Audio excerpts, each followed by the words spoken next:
My parents called a family meeting exactly 3 days before my flight to Munich. My father, Tom, stood by the living room mantel, adjusted his watch, and said we needed to restructure everything for my own good. I sat on the beige sofa and kept my mouth shut. Their hired wealth consultant, a man sweating through a cheap polyester blend, typed my account numbers into his portal, one by one. The loading wheel spun. Then the balances appeared. 0, 0, 0. He turned the screen toward my father. My dad stopped breathing, the color draining from his neck to his hairline. My mother let out a sharp gasp and slumped forward, hitting the Persian rug with a dull thud.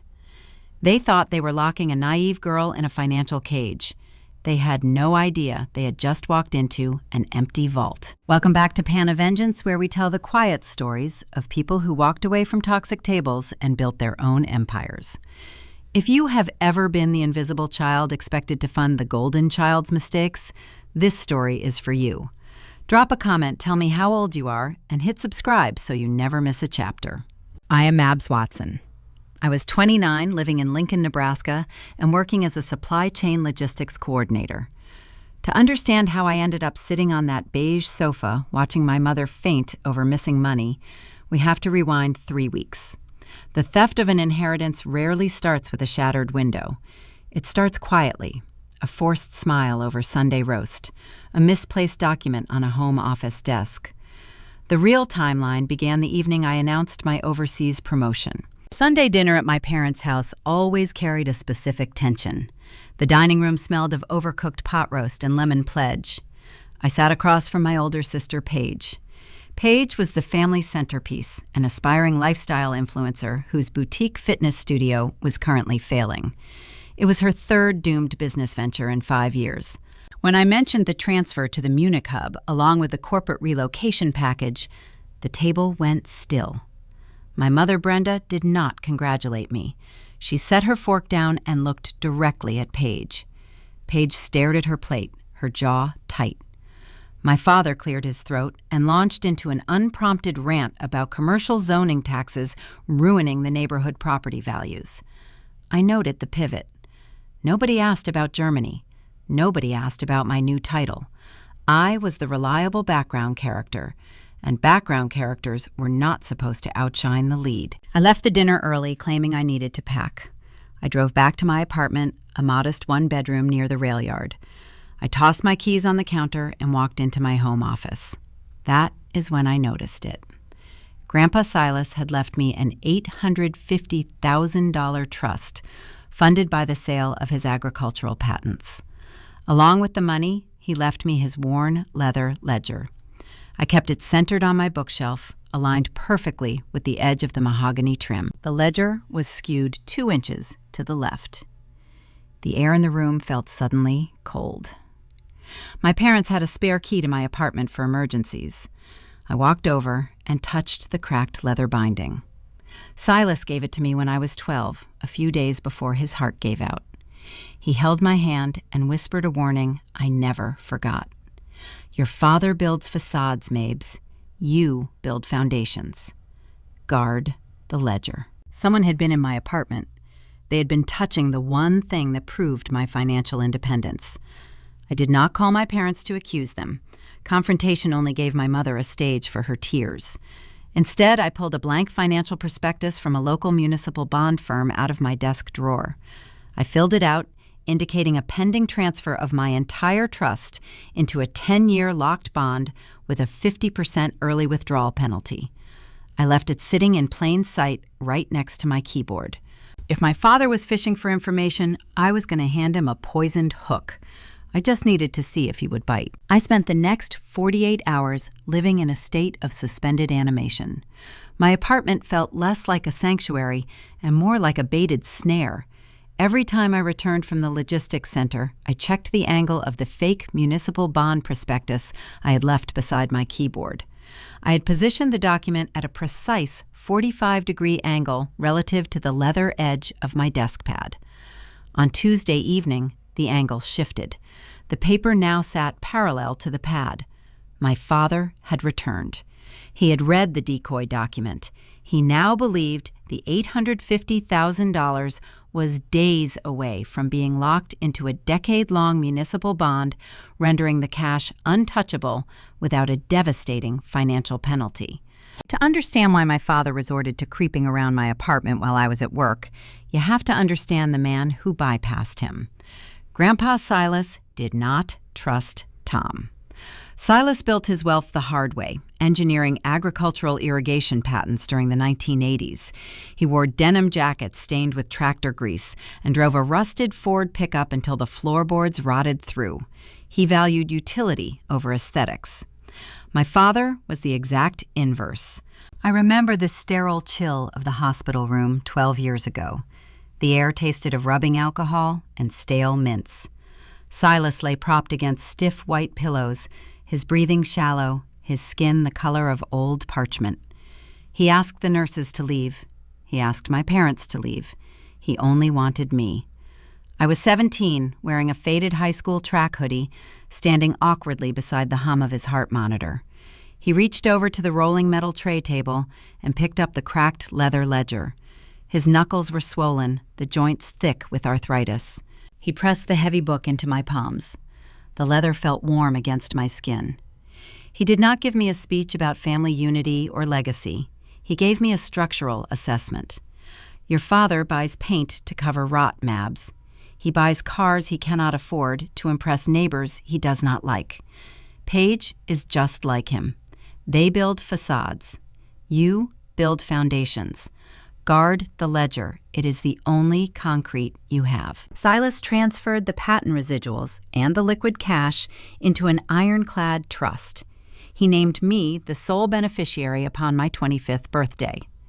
My father received a modest life insurance payout, which he spent on a luxury kitchen remodel featuring imported Italian marble counters and a fiberglass boat he used exactly twice before leaving it under a blue tarp in the side yard. For over a decade, Tom treated my inheritance like a dormant volcano in the center of our family dynamic. He resented the money, but he knew he could not touch the principal. He tried offering unsolicited investment advice during my college years, suggesting I let him roll the funds into a joint venture. I always declined. I cited Silas's instructions. That refusal bred a quiet, simmering hostility. He looked at me and saw the wealth he believed he deserved. Paige carried the family banner of optics. She ran a boutique fitness studio in a high-rent commercial district of downtown Lincoln.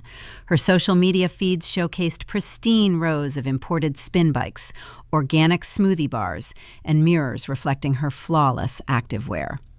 The reality behind the filters was a financial hemorrhage. I ran logistics for a living. I understood overhead profit margins and supply chains. You did not need a spreadsheet to see the studio was dying. The parking lot remained empty during peak hours. The expensive instructors quit over bounced paychecks. The imported spin bikes began showing wear. The organic smoothie bar shut down, replaced by a dusty mini fridge holding generic bottled water. Yet Paige's online persona grew more defiant. She posted daily affirmations about hustling and manifesting success, wearing designer outfits that cost more than my weekly grocery budget. My parents funded the illusion. They could not tolerate the social embarrassment of their favored daughter failing. They pumped their retirement savings into her studio, paying the commercial lease to keep the glass doors open and the internet posts coming. But savings run dry. A facade requires constant capital. When I dropped the bait about locking my trust into an untouchable bond, I forced a timeline. I just did not realize how tight their timeline had become. The confirmation arrived on a Thursday afternoon. My mother sent a text asking if I could come over to help Tom fix the wireless router in his home office. It was a thinly veiled excuse to gauge my mood, to see if I suspected anything about the intrusion into my apartment. I agreed. I drove to their sprawling suburban house, a 5-bedroom testament to their credit limit. The front walkway was flanked by manicured hydrangeas. The air inside smelled of expensive vanilla wax warmers, a cloying scent designed to mask the quiet desperation settling into the drywall. I walked into the home office. Tom hovered nervously near the doorway. He offered me a glass of tap water in a crystal tumbler, his eyes darting toward my face, searching for any trace of anger or suspicion. I gave him a blank, pleasant expression. I smiled, sat down at his heavy mahogany desk, and began typing IP addresses into the browser to reboot the modem. The leather of his expensive desk chair creaked beneath me. His phone vibrated in his pocket. He checked the caller ID, his jaw muscles clenching tight. He excused himself, stepping out into the hardwood hallway to take the call. I listened to his footsteps retreat toward the kitchen. That is when I looked down at the brass wastebasket tucked beneath the desk drawer. My father was a dedicated shredder. He shredded junk mail, bank statements, and grocery receipts. But desperation creates carelessness. Nestled near the top of the bin was a crumpled piece of heavy stock paper. The letterhead caught the overhead light. Omaha Capital Bridging. I recognized the name from industry murmurs. They were a predatory lending firm, the kind of operation that issued high-interest, hard-money loans to individuals who could no longer qualify for traditional bank credit. I slid the paper out of the basket and smoothed the creases against my knee, keeping my body angled away from the open door.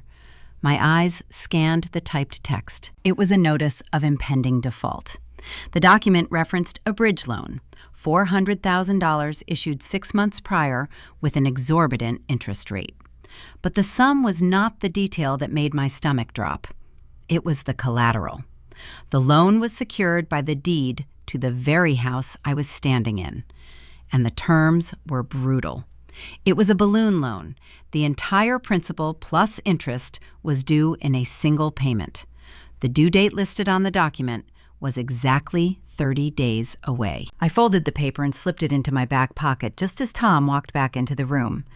I told him the router was fixed.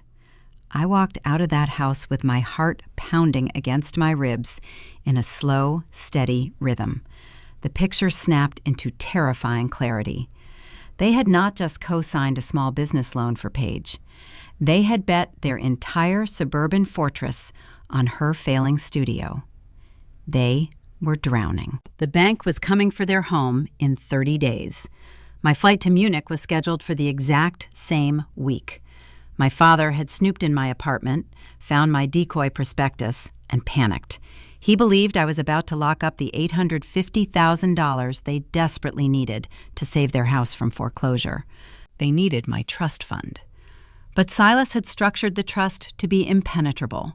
Tom had no access, no signatory rights, and no legal authority to collateralize my assets, unless I was no longer legally capable of managing them myself. The conflict shifted from a mere financial dispute to a battle for my autonomy. They were not just going to ask for the money.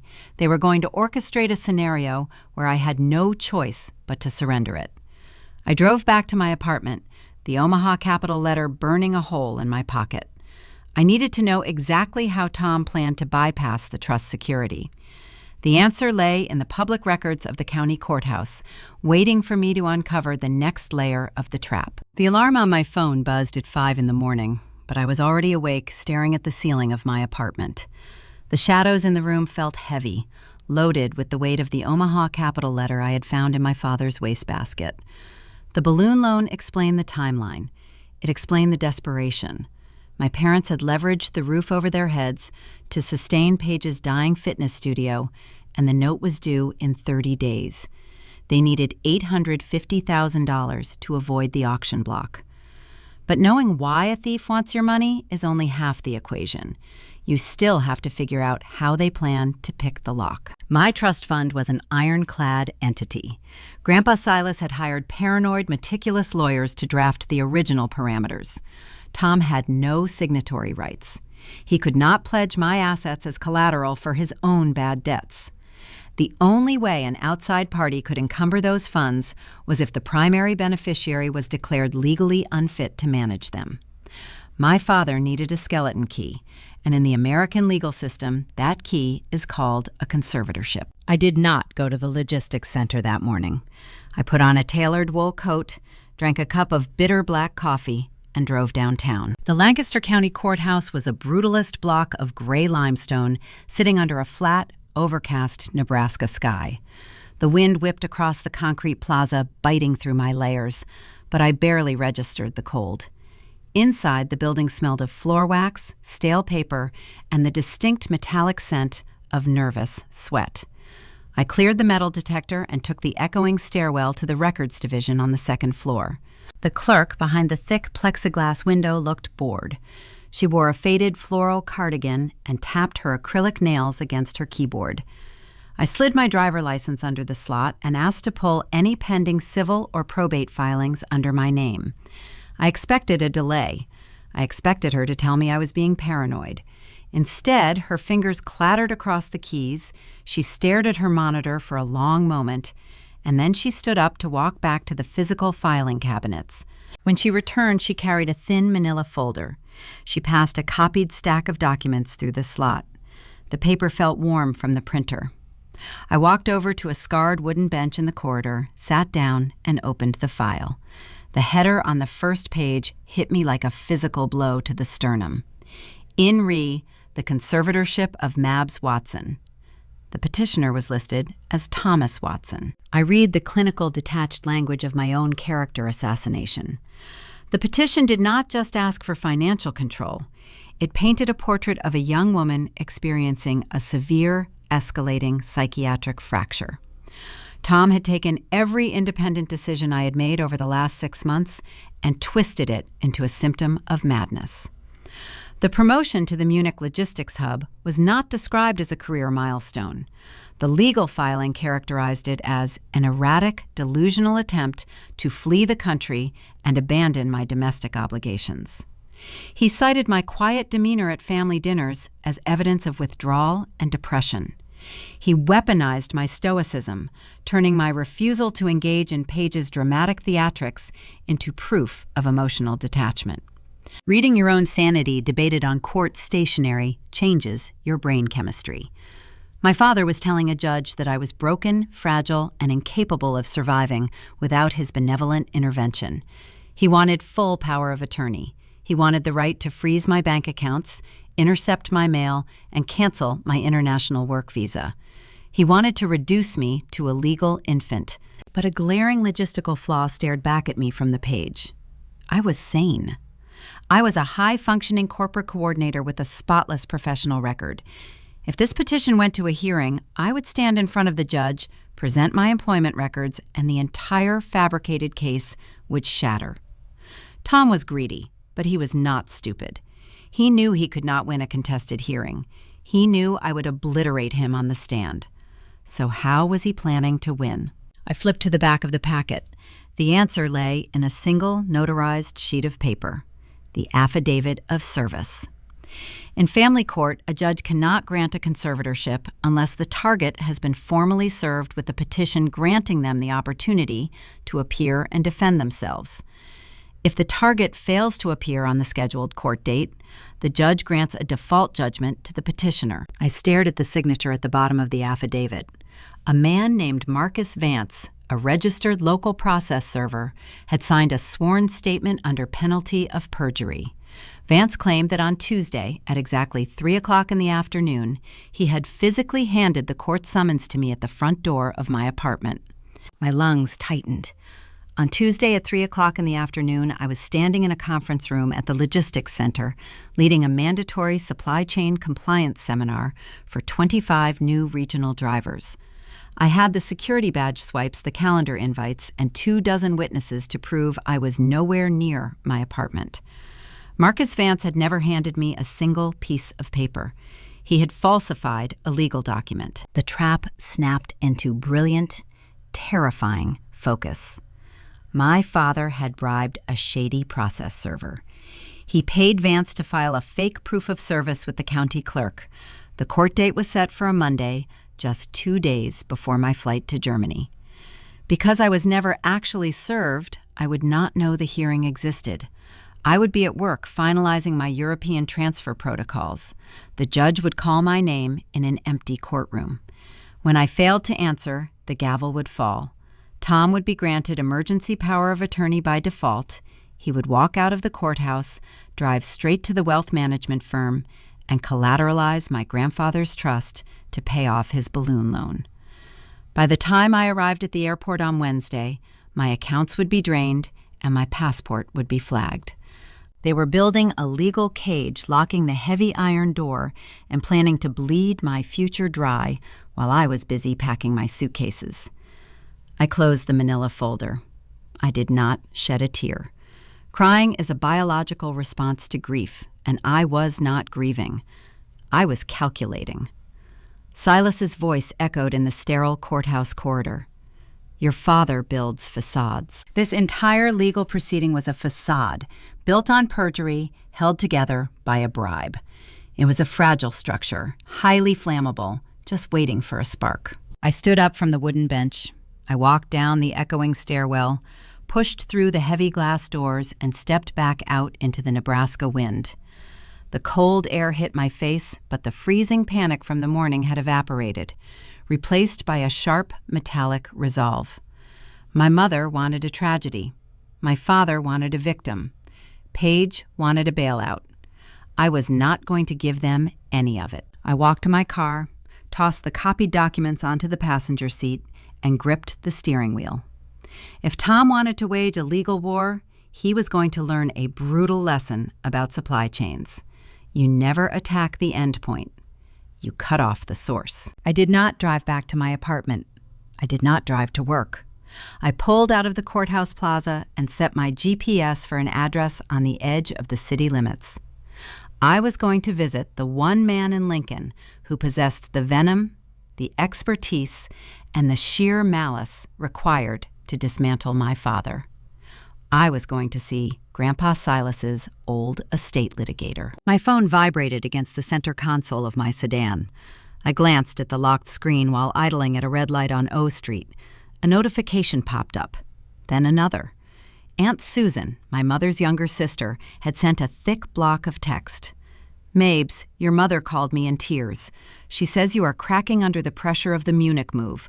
Please let them help you. We are all so worried. A second later, Cousin Greg chimed into a family group chat I had muted months ago. Hey, Mabs, heard things are rough. Reach out if you need to talk. Brenda was working the phones. This was the social escalation. My mother understood that stealing a trust fund required a supportive audience. She was planting seeds of doubt across the extended family, cultivating a narrative where my father was not a thief, but a savior stepping in to manage a daughter who had lost her grip on reality. She weaponized concern. If I reacted, if I called Aunt Susan and yelled that Tom was forging legal documents, I would sound exactly like the hysterical, paranoid girl Brenda was describing. The trap was psychological as much as it was financial. I pressed the side button on my phone, sending the screen to black. Silence starves the narcissist. I refused to supply the emotional fuel she needed to power her performance. I pulled into a reserved parking space behind a nondescript brick building near the state capitol. There were no flashy billboards. The brass plaque beside the heavy oak door simply read, Sterling and Associates. This was where Grandpa Silas kept his legal arsenal. The waiting room smelled of aged paper and bitter espresso. Mr. Sterling met me himself. He was in his late 60s, wearing a tailored charcoal suit that looked like it had been pressed with a laser. He possessed the quiet, predatory calm of a man who spent his life dismantling other people's fortunes. He had handled Silas's patent negotiations. He knew Tom well. He despised my father with a cold, professional intensity. He ushered me into his private office, gesturing to a leather wingback chair. I did not waste time with pleasantries. I unzipped my tote bag and laid the copied courthouse documents flat on his desk, placing the crumpled Omaha Capital balloon loan letter right next to them. Sterling leaned forward. He put on a pair of tortoiseshell reading glasses. The room fell silent except for the rhythmic ticking of a grandfather clock in the corner. His eyes tracked across the forged affidavit of service, pausing on the signature of the bribed process server. He removed his glasses and set them carefully beside the paperwork. His expression did not change, but the temperature in the room seemed to drop. Thomas is growing bold, Sterling said, his voice a low gravel rasp. He leveraged the house for Paige, and now the note is calling. He plans to take default judgment on Monday by burying you in perjury. I nodded, keeping my posture rigid. The court date is 48 hours before my flight to Germany. If he gets that conservatorship, he walks into the bank with the judge's signature and drains the principal to pay the Omaha loan. Sterling tapped a silver pen against the desk blotter. He picked up the forged affidavit again. We could contest this. We could march into family court on Monday morning, present your work badge swipes, and prove the process server committed perjury. The judge would throw the petition out. No, I said, leaning in. If we do that, Tom just regroups. He finds another angle. He ties me up in endless litigation, flags my visa, and keeps me in Nebraska fighting a trench war while he bleeds me dry through legal fees. I do not want to fight him in court. I want to amputate him. Sterling's lips twitched into a microscopic smile. He saw the Silas in me. They are trying to build a cage, Sterling murmured, picking up his desk phone. Let us make it a vacuum. He pressed a button on his intercom, instructing his paralegal to hold all calls. Then he opened a secure drafting program on his monitor. We are going to move the battlefield off the map, he explained, his fingers moving rapidly across the keyboard. Nebraska family court jurisdiction ends at the state border. We are going to execute an irrevocable offshore trust structure domiciled in the Cook Islands. It is an impenetrable jurisdiction. Their courts do not recognize United States civil judgments, let alone a local conservatorship obtained through a default decree. I watched the screen as he began transferring the legal architecture of Silas's original trust into the new fortified entity. To the outside world, Sterling continued, your domestic accounts will appear normal. The login portal will show the standard layout. But underneath the interface, we are initiating a total liquidation. Every dollar, every stock portfolio, every patent dividend is being rerouted through a secure international SWIFT network into the offshore holding. The strategy was brilliant. It was mathematically flawless, but it carried a terrifying variable: time. Moving $850,000 across international borders is not a swift process. It requires compliance checks, wire verifications, and clearinghouse approvals. Sterling initiated the electronic signatures. I authorized the transfers right there in the leather chair. But the money would not arrive instantly. The funds would sit in a digital purgatory for 3 to 5 business days. My father's fake court date was rapidly approaching. The gavel was scheduled to fall in less than a week. The international wire was a slow-burning fuse, and Tom was sprinting toward the detonator. If the Nebraska judge granted the conservatorship before the clearinghouse released the funds, Tom could legally freeze the outbound wire. The race was on. I left Sterling's office with a portfolio of offshore documents tucked securely in my bag. The Nebraska wind whipped my hair across my face as I walked back to my car.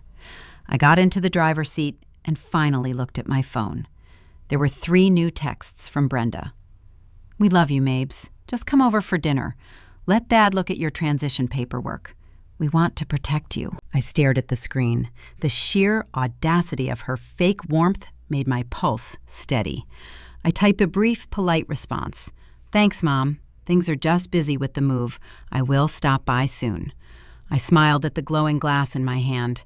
I was projecting the perfect image of a distracted, compliant daughter while quietly pulling the financial floorboards out from under her freshly vacuumed carpets. I was draining the ocean she was trying to steal. But a vacuum is a dangerous thing to create. When you suck all the air out of a room, the people inside start gasping.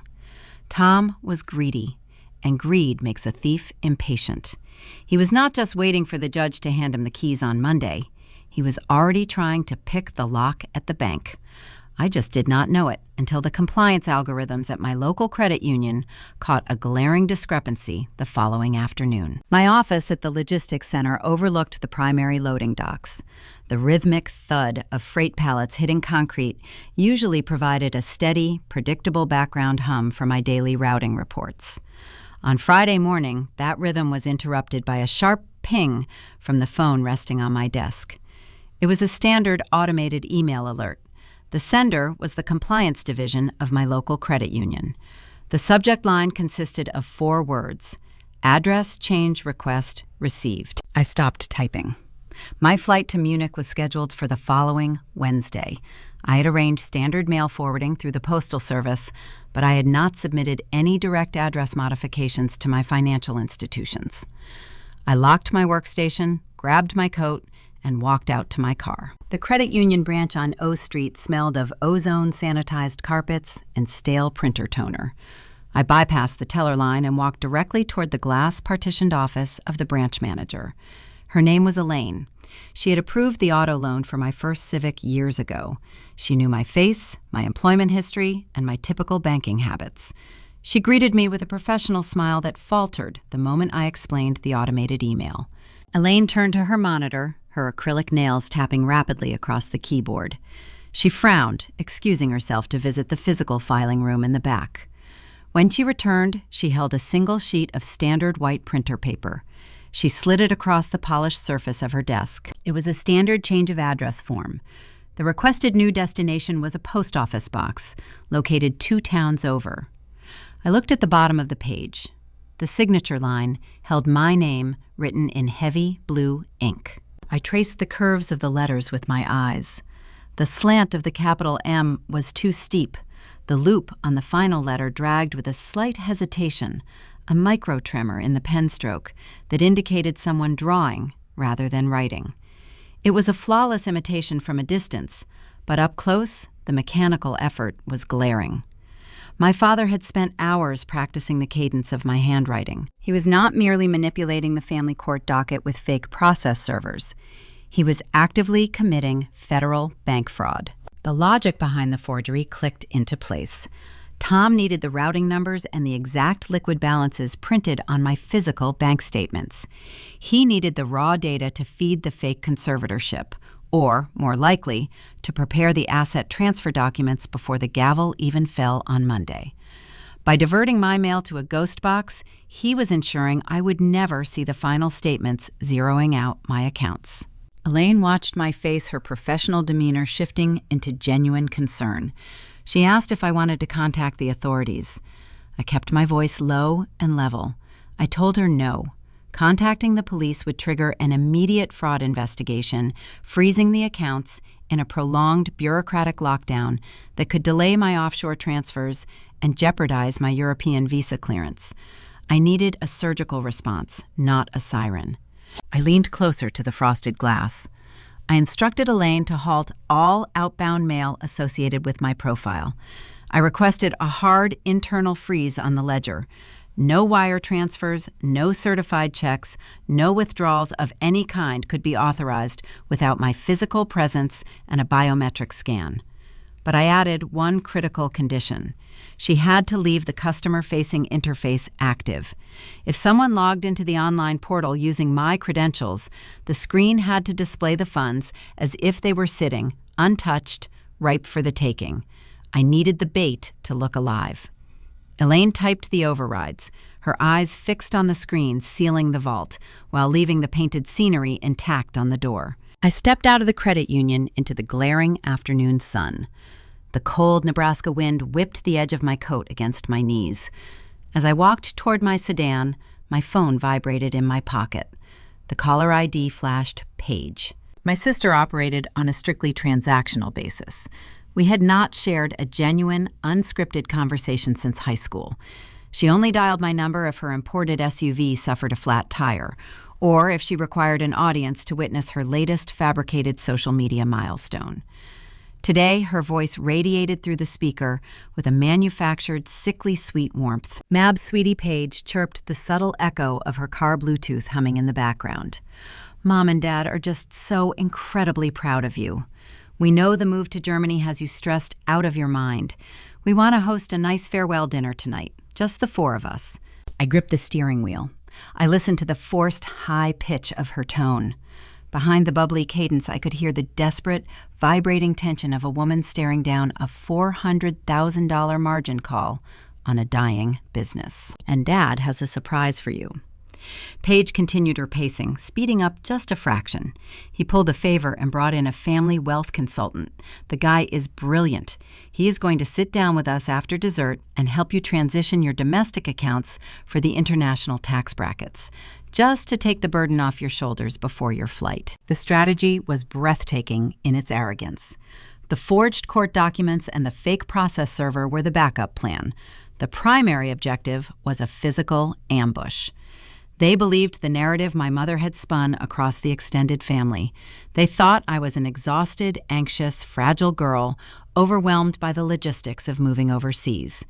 Their goal was to herd me into the familiar dining room, surround me with family guilt, present a man in a tailored suit, and pressure me into signing the trust away voluntarily. If they could extract my signature tonight, they would not even need the judge on Monday. "That sounds perfect," I replied, injecting just enough fatigue into my voice to feed their illusion. "I would love to come. What time should I be there?" Paige gave me the time, her relief palpable through the cellular connection. She told me to just bring myself. I ended the call and tossed the phone onto the passenger seat. I merged onto the highway, driving away from the city center toward the sprawling suburban subdivisions where my parents lived. The sky began to bruise with the colors of early twilight. I did not drive straight to their house. I took a detour, pulling into the cracked asphalt parking lot of a local liquor store. The interior of the shop smelled of damp cardboard and cheap beer. Neon beer signs buzzed against the front windows. I bypassed the locked glass cases holding the premium vintages and walked down the brightly lit aisles toward the discount sections. I scanned the rows of generic labels until I found exactly what I was looking for. It was a specific cheap bottle of Riesling. The label was a distinct, gaudy blue stamped with silver foil lettering.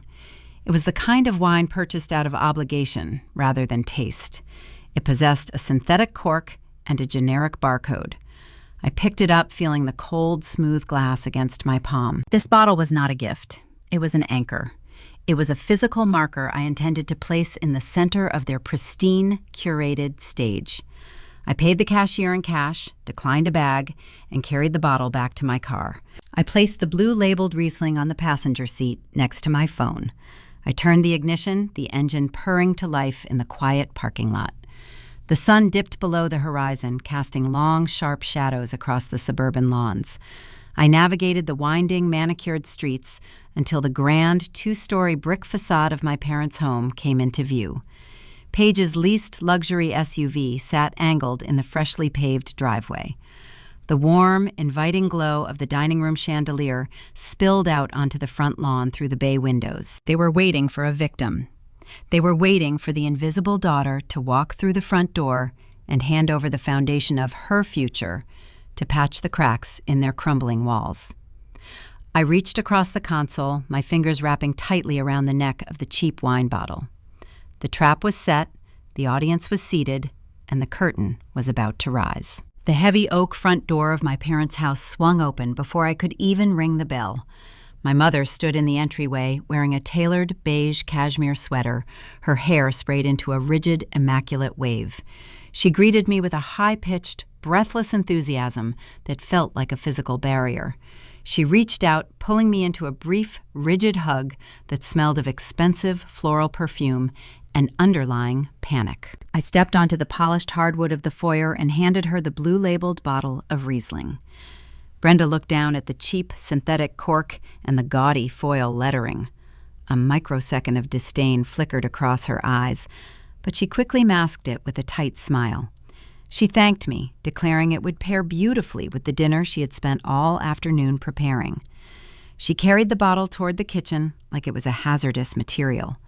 I slipped out of my coat, hanging it in the hall closet, and prepared to walk onto their stage. The dining room radiated an artificial, blinding warmth. The crystal chandelier hummed above a mahogany table set with the good china, the silver-rimmed plates Brenda reserved for high-stakes social performances. Tom stood near the built-in cabinetry, clutching a low-ball glass of scotch. His knuckles were white. Paige sat near the middle of the table, wearing a designer silk blouse, relentlessly scrolling through her phone. Her foot bounced against the floorboards in a rapid, erratic rhythm. She was a woman waiting for the executioner, praying the blade would fall on someone else's neck. But the most striking detail of the room was the seating arrangement. The head of the table did not belong to my father tonight. Sitting in the seat of honor was a man I had never seen before. He wore a charcoal suit cut one size too large, the fabric straining around the shoulders and pooling at the wrists. A faint sheen of sweat coated his forehead, reflecting the chandelier light. He smelled of stale coffee and discount aftershave. "Mabs, my father," said his voice, carrying a forced, hearty timbre. "Come in, sit down. We have a special guest joining us this evening. I want you to meet Arthur Gable. He is a senior wealth consultant. He works with some of the top portfolios in the Midwest." I walked to the empty chair directly across from Gable. I offered a polite, professional nod. Gable smiled, revealing a row of unnaturally white veneers. He extended a hand across the china plates. His palm felt clammy. He told me it was a distinct pleasure, mentioning that Tom had spoken endlessly about my upcoming European adventure. The word adventure dripped from his mouth with pure condescension. He was speaking to a child heading off to summer camp, not a logistics director managing international supply chains. Brenda emerged from the kitchen carrying a silver platter of roast chicken and glazed carrots. She took her seat, and the performance began. The meal was a masterclass in psychological conditioning. Nobody ate. We pushed dry slices of poultry around our porcelain plates, the scraping of silver forks echoing in the tense, silent gaps between calculated sentences. Brenda spearheaded the assault. She leaned forward, resting her elbows on the table, her eyes wide with manufactured maternal concern. "We are just so worried about the logistics of this move," Brenda murmured, using a gentle, soothing tone she had perfected over decades. "Germany is so far away, sweetie. You are going to be navigating a new language, a new corporate hierarchy, and a brutal time difference. The last thing you need is the crushing burden of managing domestic tax liabilities and investment algorithms." Tom chimed in right on cue, swirling the ice in his scotch glass. "The exchange rate alone requires daily monitoring. Your mother and I discussed it, and we want to absorb that stress for you. We want you to focus entirely on your career over there." I looked at my sister. Paige kept her eyes glued to her half-empty wine glass. She took a long, desperate sip, her throat working hard to swallow.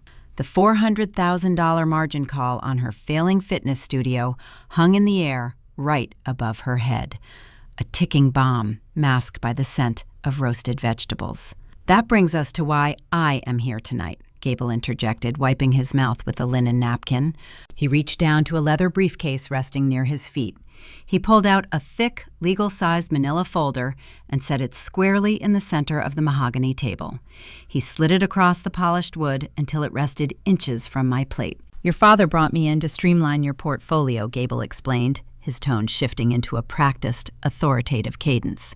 "We have prepared a set of standard reallocation forms. These documents establish a domestic safe harbor for your grandfather's trust. It places the assets into a secure, family-managed holding entity.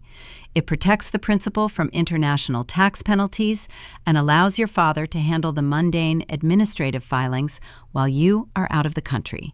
I looked down at the folder. I did not touch it right away. "Just a few signatures, Mabes," Brenda urged softly. "It will take 10 minutes, and then we can celebrate your big move." I reached out and opened the heavy cardstock cover. I flipped past the introductory cover letter, ignoring the dense paragraphs of boilerplate financial jargon designed to fatigue the reader. I scanned directly down to the operative clauses on the second page. The wording was clear, stark, and utterly devastating.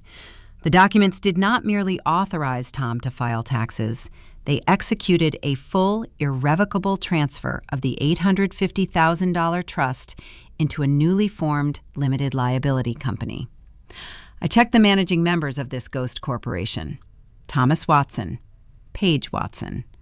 My name did not appear anywhere in the ownership structure. The sheer insult of the paperwork caused a strange, icy calm to wash over my nervous system. They were not just stealing my foundation. They were handing the deed to the sister who had mocked me for years. They expected me to fund Paige's designer wardrobe and Tom's luxury kitchen renovations, surrendering my autonomy with a grateful smile. I closed the folder. I set my silver fork down on the porcelain plate. I placed the silver knife directly beside it, aligning the handles perfectly parallel to the edge of the table. The room grew so quiet I could hear the faint hum of the refrigerator in the kitchen. 4 pairs of eyes locked onto my face, waiting for the ink to hit the paper. They expected a signature. They expected compliance. I looked up, making direct eye contact with Arthur Gable. I kept my posture relaxed, my shoulders dropped, my breathing slow and measured. I did not scream. I did not flip the table. I did not throw my wine glass against the floral wallpaper. "These documents look incredibly comprehensive, Mr. Gable," I said, my voice dead calm, carrying the smooth professional authority I used when negotiating freight contracts. "Establishing a joint LLC is a significant structural shift. Before I authorize a transfer of this magnitude, I have a standard compliance request." Gable blinked, his smug smile faltering just a fraction. He was not used to targets requesting compliance protocols. "Of course," he replied, adjusting his tie. "What do you need?" "I want to verify the exact routing numbers and the current liquid balances prior to signing," I instructed. "Please pull up the wealth management portal on your computer right now. I want to see the dashboard to ensure the transition from the origin accounts will be seamless." Brenda shifted uncomfortably in her chair. Tom cleared his throat, his eyes darting toward the briefcase. "Mabs, that is really not necessary tonight," my father deflected. "The numbers are all verified in the addendum." "I am afraid it is non-negotiable, Dad," I countered, keeping my gaze locked on the sweating consultant. "I manage logistics for a living. I never sign off on a shipment without verifying the origin warehouse. It will only take a second." Gable puffed out his chest, attempting to regain control of the room. "It is a standard procedure, Tom," he reassured my father. "No harm in giving the client peace of mind." Gable reached into his briefcase and produced a sleek silver laptop. He opened the screen, the bright backlight illuminating his face.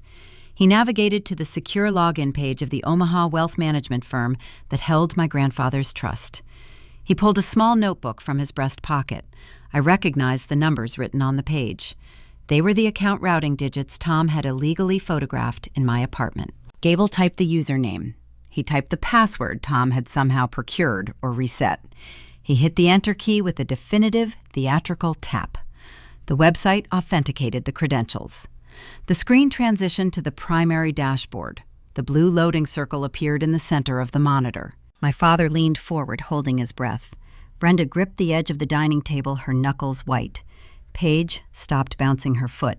The entire room hung suspended in gravity, waiting for $850,000 to materialize in glowing green font. The loading circle spun, and spun, and spun. The pixels on the silver monitor arranged themselves into neat digital rows. The Omaha Wealth Management logo anchored the top left corner of the screen. The interface divided into 3 distinct columns: the primary trust holding, the dividend escrow, the liquid checking buffer. Arthur Gable leaned closer to the laptop, his tailored collar pressing tight against his neck. The confident smirk that had anchored his face all evening dissolved into a mask of pure confusion. He tapped the trackpad with a slick index finger. He hit the refresh command. The screen flashed white, then repopulated the identical data. "There appears to be a server latency error," Gable muttered, his voice stripped of its previous theatrical boom. "The ledger fields are failing to sync properly." Tom stood up from his chair. "What do you mean, failing to sync?" he demanded, moving around the edge of the mahogany table. "Just read the bottom line." Gable did not read the bottom line. He simply reached out and rotated the laptop 180 degrees. The harsh glare of the monitor illuminated my father's face. I watched Tom read the glowing green digits. The primary trust holding read $0.00. The dividend escrow read 0. The liquid checking buffer read 0. The blood retreated from my father's face, starting at his jaw and draining rapidly upward until his skin resembled the color of wet ash. He opened his mouth, but his vocal cords failed to produce a single sound. He gripped the back of Gable's chair, his knuckles turning stark white as his brain tried to process a mathematical impossibility. Brenda noticed the heavy silence. She pushed her chair back and hurried to my father's side. She leaned over his shoulder, her eyes darting across the empty digital columns. The realization hit her central nervous system like a physical strike. The $850,000 she had already allocated to save her suburban fortress did not exist. The safety net was gone. She let out a sharp, ragged gasp. Her knees buckled outward. She did not swoon with any sort of cinematic grace. She collapsed hard, her shoulder striking the heavy table leg as she crumpled onto the intricate woven pattern of the Persian rug. The silver forks rattled against the porcelain plates from the sudden impact. Paige leaped out of her seat. Her chair screeched violently across the polished hardwood floor. The curated, mindful influencer persona shattered into 1,000 jagged pieces. She pointed a trembling finger across the table. "What did you do?" she shrieked, her voice cracking into a raw, desperate pitch. "Where is the money?" I remained seated. I picked up my crystal water glass, took a slow, deliberate sip, and set it back down precisely on the woven coaster. "I restructured," I said, my tone mirroring the flat, automated cadence of a bank recording. "I realized the domestic tax liabilities were just too burdensome. I took your advice. I moved the assets for my own good." Tom broke out of his paralysis. He lunged forward, slamming both palms flat against the dining table. The wine glasses shook. "You cannot do this," he roared, the veins in his neck bulging against his collar. "We have a balloon payment due in 10 days. We leveraged this house to secure a $400,000 bridge loan for your sister. The bank is going to take the property. You have to reverse the wire right now." He was unraveling, confessing to his financial crimes right in front of a hired consultant. Panic burns the filter right out of a narcissist. He pointed at Paige, presenting her as a victim of a cruel economy, begging me to rescue the struggling entrepreneur before the bank seized the roof over their heads. That was the moment I played the card Mr. Sterling and I had uncovered during our forensic audit of the family accounts. "Paige does not have a business debt, Dad," I said, my voice cutting through his shouting like a scalpel. "She has a margin call." The room went dead silent. Tom stopped breathing. Paige froze, her eyes widening in sheer, unadulterated terror as she realized I had breached her private ledger. During our offshore transition, my legal team ran a standard background trace on the corporate entity attempting to file the conservatorship, I explained, looking directly at my sister. "The fitness studio has not generated revenue in 14 months. Paige did not use the Omaha Capital loan to pay commercial rent or buy imported spin bikes. She diverted the commercial funds into unregulated offshore cryptocurrency exchanges. She bought volatile digital assets on high leverage, chasing a fantasy yield to fund her designer wardrobe. The market dipped. The exchanges liquidated her positions. The money did not go to a landlord. It vaporized into the blockchain in 48 hours. She gambled your house away on a digital roulette wheel." Tom turned his head slowly. He looked at his golden child. He looked at the daughter who posted daily affirmations about business hustling while secretly torching his retirement on digital vapor. The illusion fractured. The parents who had spent 2 decades grooming Paige for high society success suddenly understood they had sacrificed their responsible daughter to feed an addict. Paige took a step backward, shaking her head, tears ruining her expensive makeup. "Dad, I can fix it," she stammered. "The market is going to rebound." I did not wait for the family implosion to play out.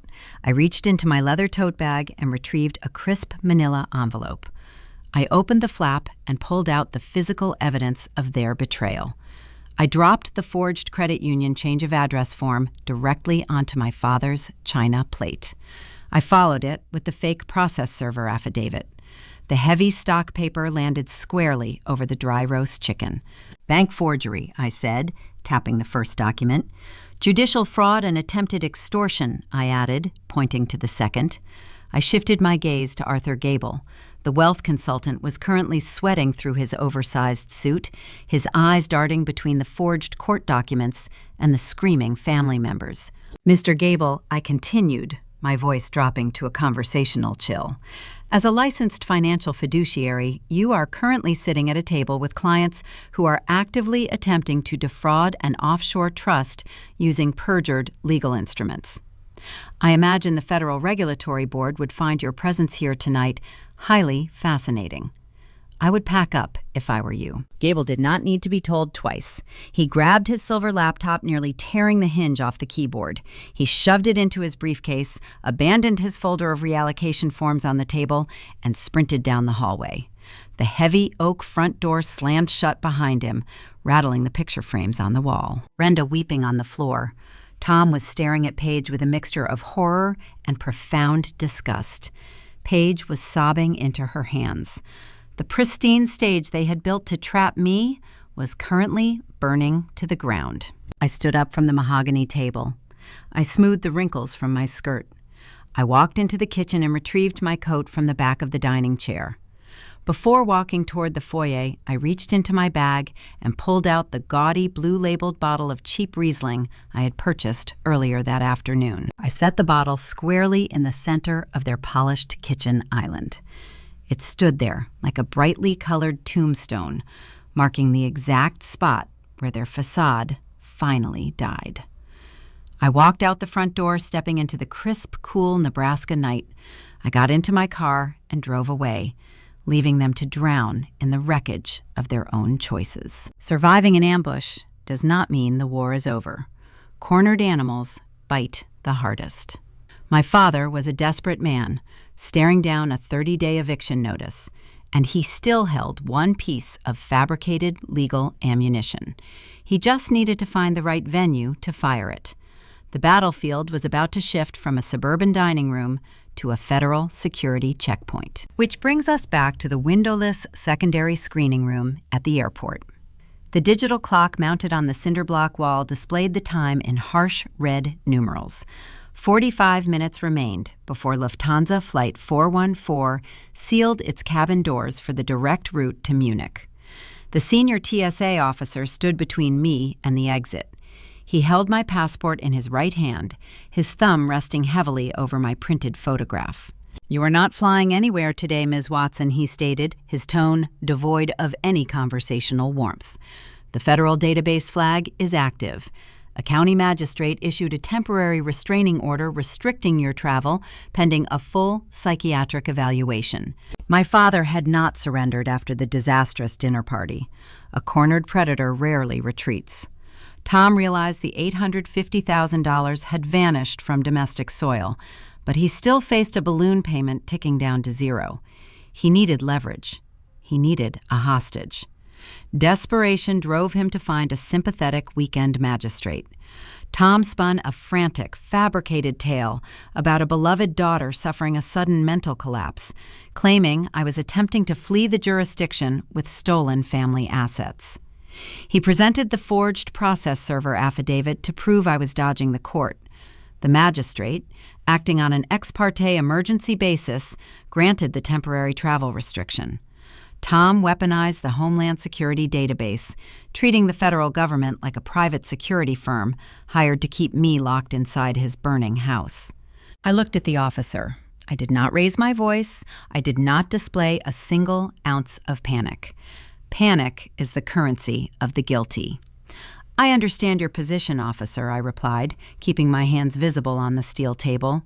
"But the database flag you are reading is based on a fraudulent local filing. I have countermanding federal orders in my carry-on bag.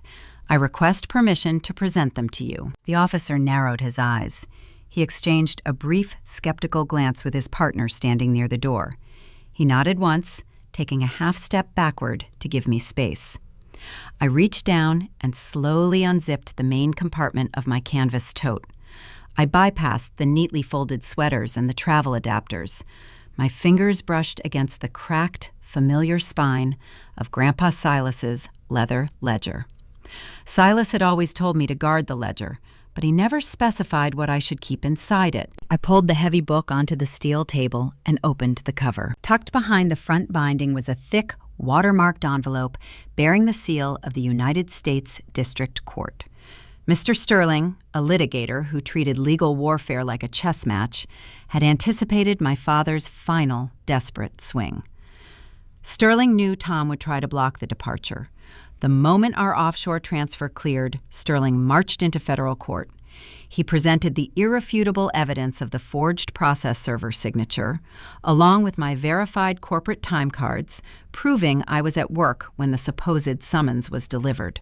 I slid the stack of documents across the table. The top page was a certified, countersigned injunction from a federal judge. It explicitly stayed the local magistrate's travel restriction. The second page was far more damaging. It was an official notice of an active criminal investigation directed at Marcus Vance, the shady process server my father had bribed. The federal mandate superseded the county database flag. It legally dissolved the invisible chains Tom had tried to wrap around my ankles. The senior officer picked up the paperwork. He read the first paragraph. His rigid posture shifted slightly as he recognized the federal seal and the watermarked signatures. The bureaucratic certainty that had anchored his demeanor began to waver. "I need to verify this with the regional duty supervisor," he muttered, picking up a desk phone mounted on the wall. "Do not move." He dialed a secure extension, turning his back to me while he spoke in hushed, urgent tones. I watched the red digits on the wall clock tick downward. 35 minutes until departure. 30 minutes. Every second that passed felt like a physical weight pressing against my chest. The ventilation fan hummed overhead, circulating stale, recycled air. I focused on my breathing. Inhale for 4 seconds, hold for 4, exhale for 4. I built a foundation of calm inside my own mind, while the federal apparatus verified my freedom. 25 minutes until boarding. The officer hung up the receiver. He turned around, his expression caught somewhere between deep irritation and reluctant concession. He organized the federal documents back into a neat stack and slid them across the steel table, placing my blue passport right on top. "The federal stay order is verified," the officer sighed, running a hand over his close-cropped hair. "The local flag is overridden. You are cleared to travel. Have a good flight, Miss Watson." I did not waste a single breath on a triumphant remark. I swept the documents and the passport back into the ledger, shoved the book into my tote, and zipped the bag in one fluid motion. I walked out of the windowless room and stepped onto the bustling concourse of Terminal B. I started running. I sprinted past the duty-free kiosks and the crowded coffee stands. The scent of roasted almonds and expensive perfume blurred together as I dodged groups of slow-moving tourists. My boots pounded against the polished terrazzo floor. The departure monitors flashed in the periphery of my vision. I reached Gate 14, just as the gate agent picked up the microphone, her mouth opening, to announce the final boarding call for Munich. I handed her my boarding pass. The scanner emitted a sharp, glorious green chime.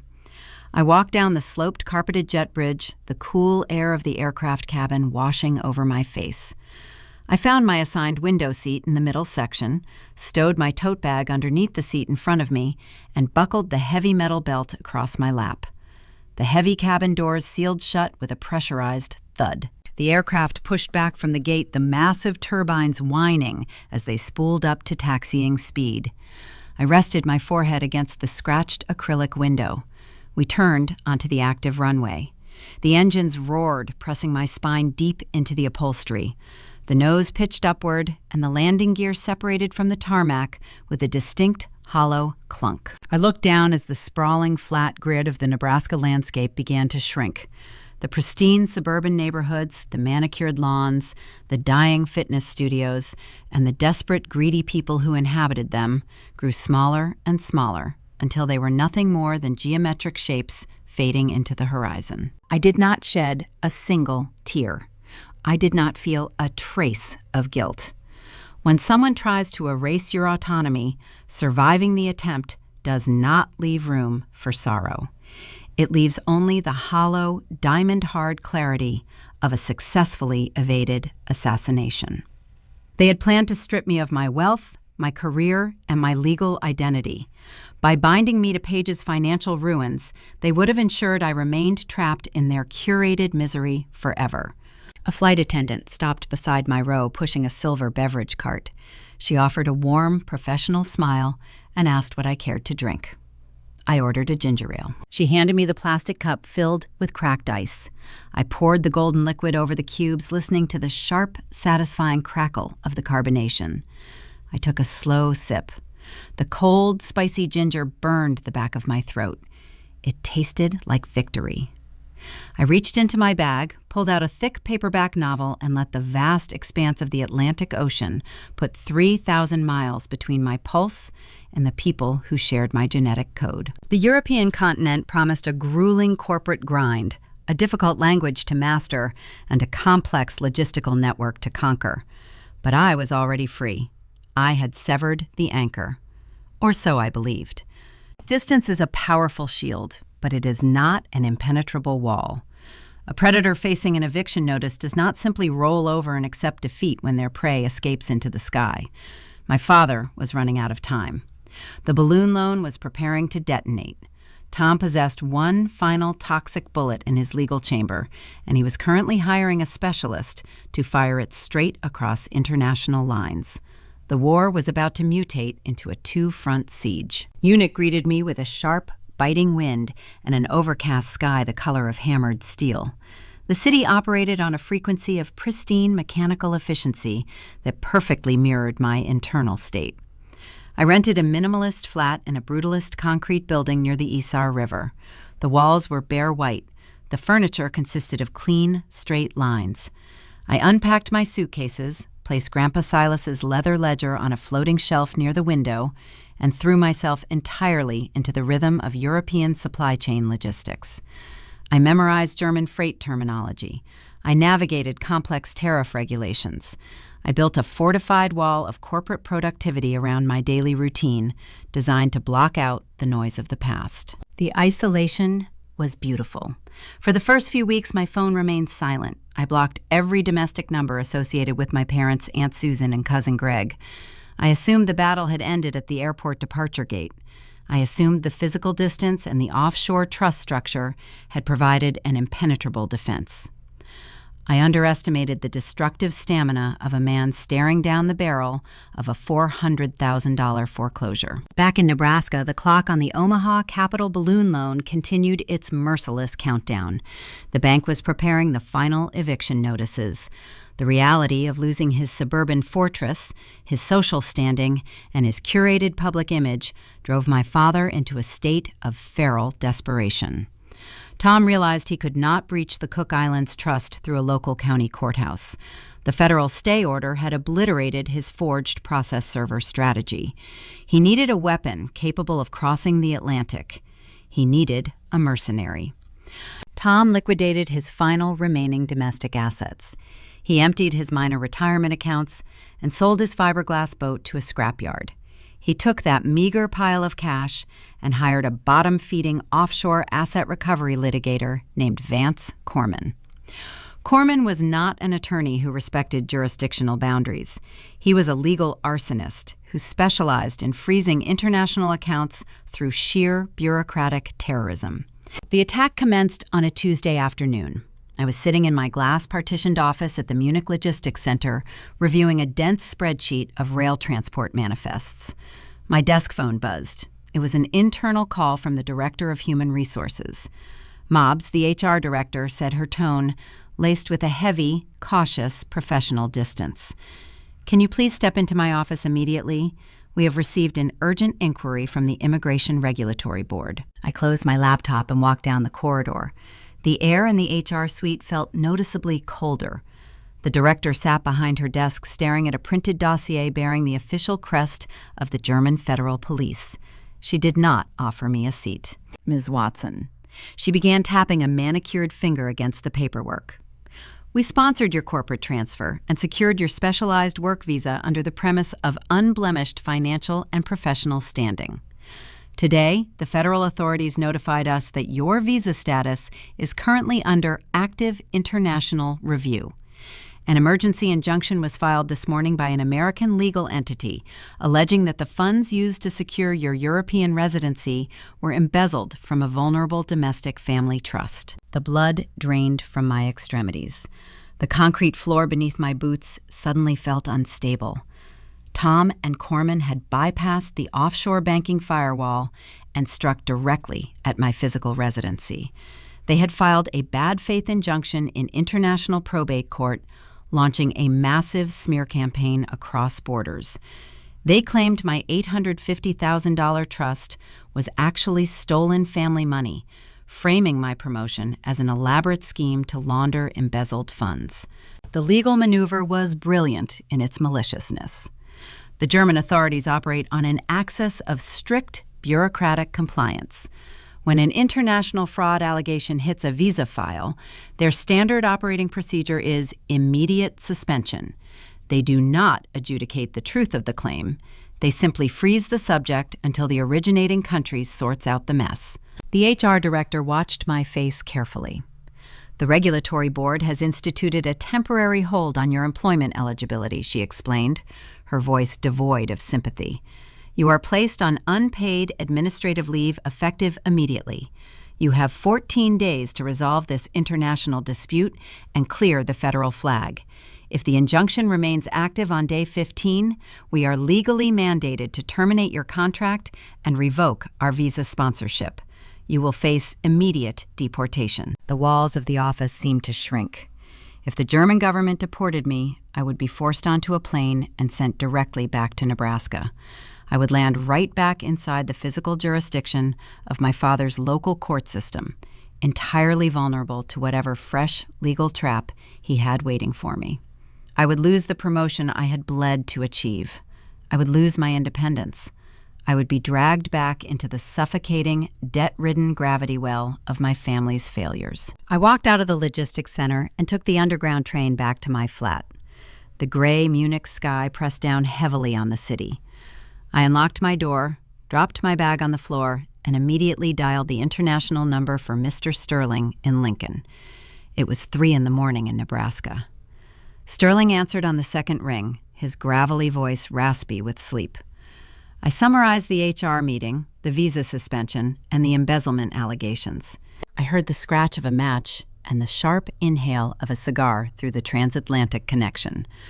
Tom found Corman, Sterling muttered, recognizing the litigator's signature tactics. This is a classic freeze and bleed strategy.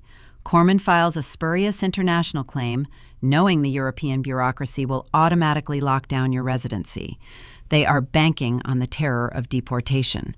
They want you to panic, unseal the Cook Islands Trust, and wire them the $400,000 to make the immigration problem disappear before you lose your job. Can we fight it in the German courts? I asked, pacing the length of my minimalist living room. Sterling exhaled a long plume of smoke. Not fast enough. International probate litigation moves like a glacier. By the time we file a countermotion, secure a hearing date, and prove the embezzlement claims are fabricated, the 14-day window on your visa will expire. You will be on a flight back to Omaha. We cannot fight this on defense. We have to shatter their offensive line. I stopped pacing. I looked at the floating shelf near the window. Grandpa Silas's cracked leather ledger rested there, quiet and unassuming. Silas knew Tom was a thief, I said, staring at the brass corners of the book. He told me to guard the ledger because Tom builds facades, but I build foundations. Silas drafted that trust to protect the money from my father. Would a man that paranoid leave a vulnerability like this open? Would he build a vault without installing a security system? Sterling paused. The line hummed with digital static. Silas Watson was many things, Sterling replied slowly. But he was never careless. The original trust documents from the 1990s are incredibly dense. I focused on the transfer mechanics when we built your offshore structure. I did not read the archived historical addendums. Open the ledger, Mabs. Look at the original paperwork. I walked over to the shelf and pulled the heavy book down. I carried it to the small kitchen table and turned on the overhead pendant light. The leather binding creaked as I opened the cover. The pages were filled with faded, handwritten crop yields and patent schematics, but tucked deep into the back pocket of the binding was a thick stack of folded, yellowed legal parchment. I unfolded the original trust charter. The document was dated over 2 decades ago. The language was archaic, dense with redundant legal phrasing. I read through the primary beneficiary designations, the asset schedules, and the executor limitations. I flipped to the second page, then the third. The apartment was silent except for the rustle of the old paper. The 14-day countdown pulsed in my head, a terrifying metronome driving me forward. I needed a weapon. I needed a mechanism to destroy my father's legal credibility so thoroughly that Corman would drop the international injunction out of sheer self-preservation. I reached the final addendum section buried beneath a layer of boilerplate indemnification clauses. My eyes scanned a paragraph labeled Contingency Protocols for Executor Misconduct. I stopped breathing. The words on the yellowed parchment snapped into sharp, lethal focus. Silas had not just built a vault. He had rigged the entire structure with a massive targeted explosive device.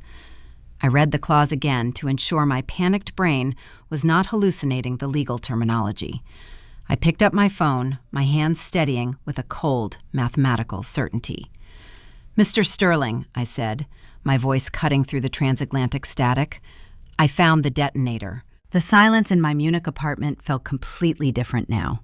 It was no longer the heavy, suffocating quiet of an exile waiting for the executioner. It was the sharp, charged silence of a sniper aligning a target. I sat at my small kitchen table, bathed in the harsh white glare of the overhead pendant light, staring at the yellowed parchment of my grandfather's original trust charter. Grandpa Silas had spent the final years of his life watching his only son, Thomas, maneuver through the world using deceit as a primary tool. Silas knew that wealth left unprotected in the presence of a narcissist was a guaranteed tragedy. The old farmer had not merely secured his assets behind legal walls. He had anticipated that Tom might one day attempt to scale those walls using the court system. Silas had prepared a countermeasure. He had loaded a weapon, buried it deep within the fine print of a forgotten addendum, and left it dormant for over 2 decades. I traced my index finger over the typewritten text of the contingency protocol.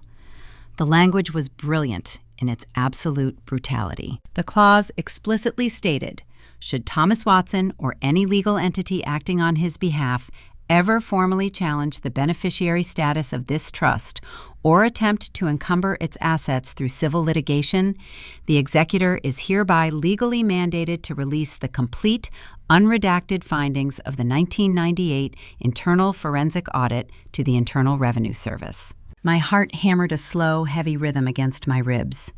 I had heard whispers of a financial scandal surrounding my father during the late 90s, right before Silas restructured his patent portfolio. Tom had briefly managed the accounting for a subsidiary agricultural supply company. He was quietly removed from the position after 18 months. The family never discussed the reason.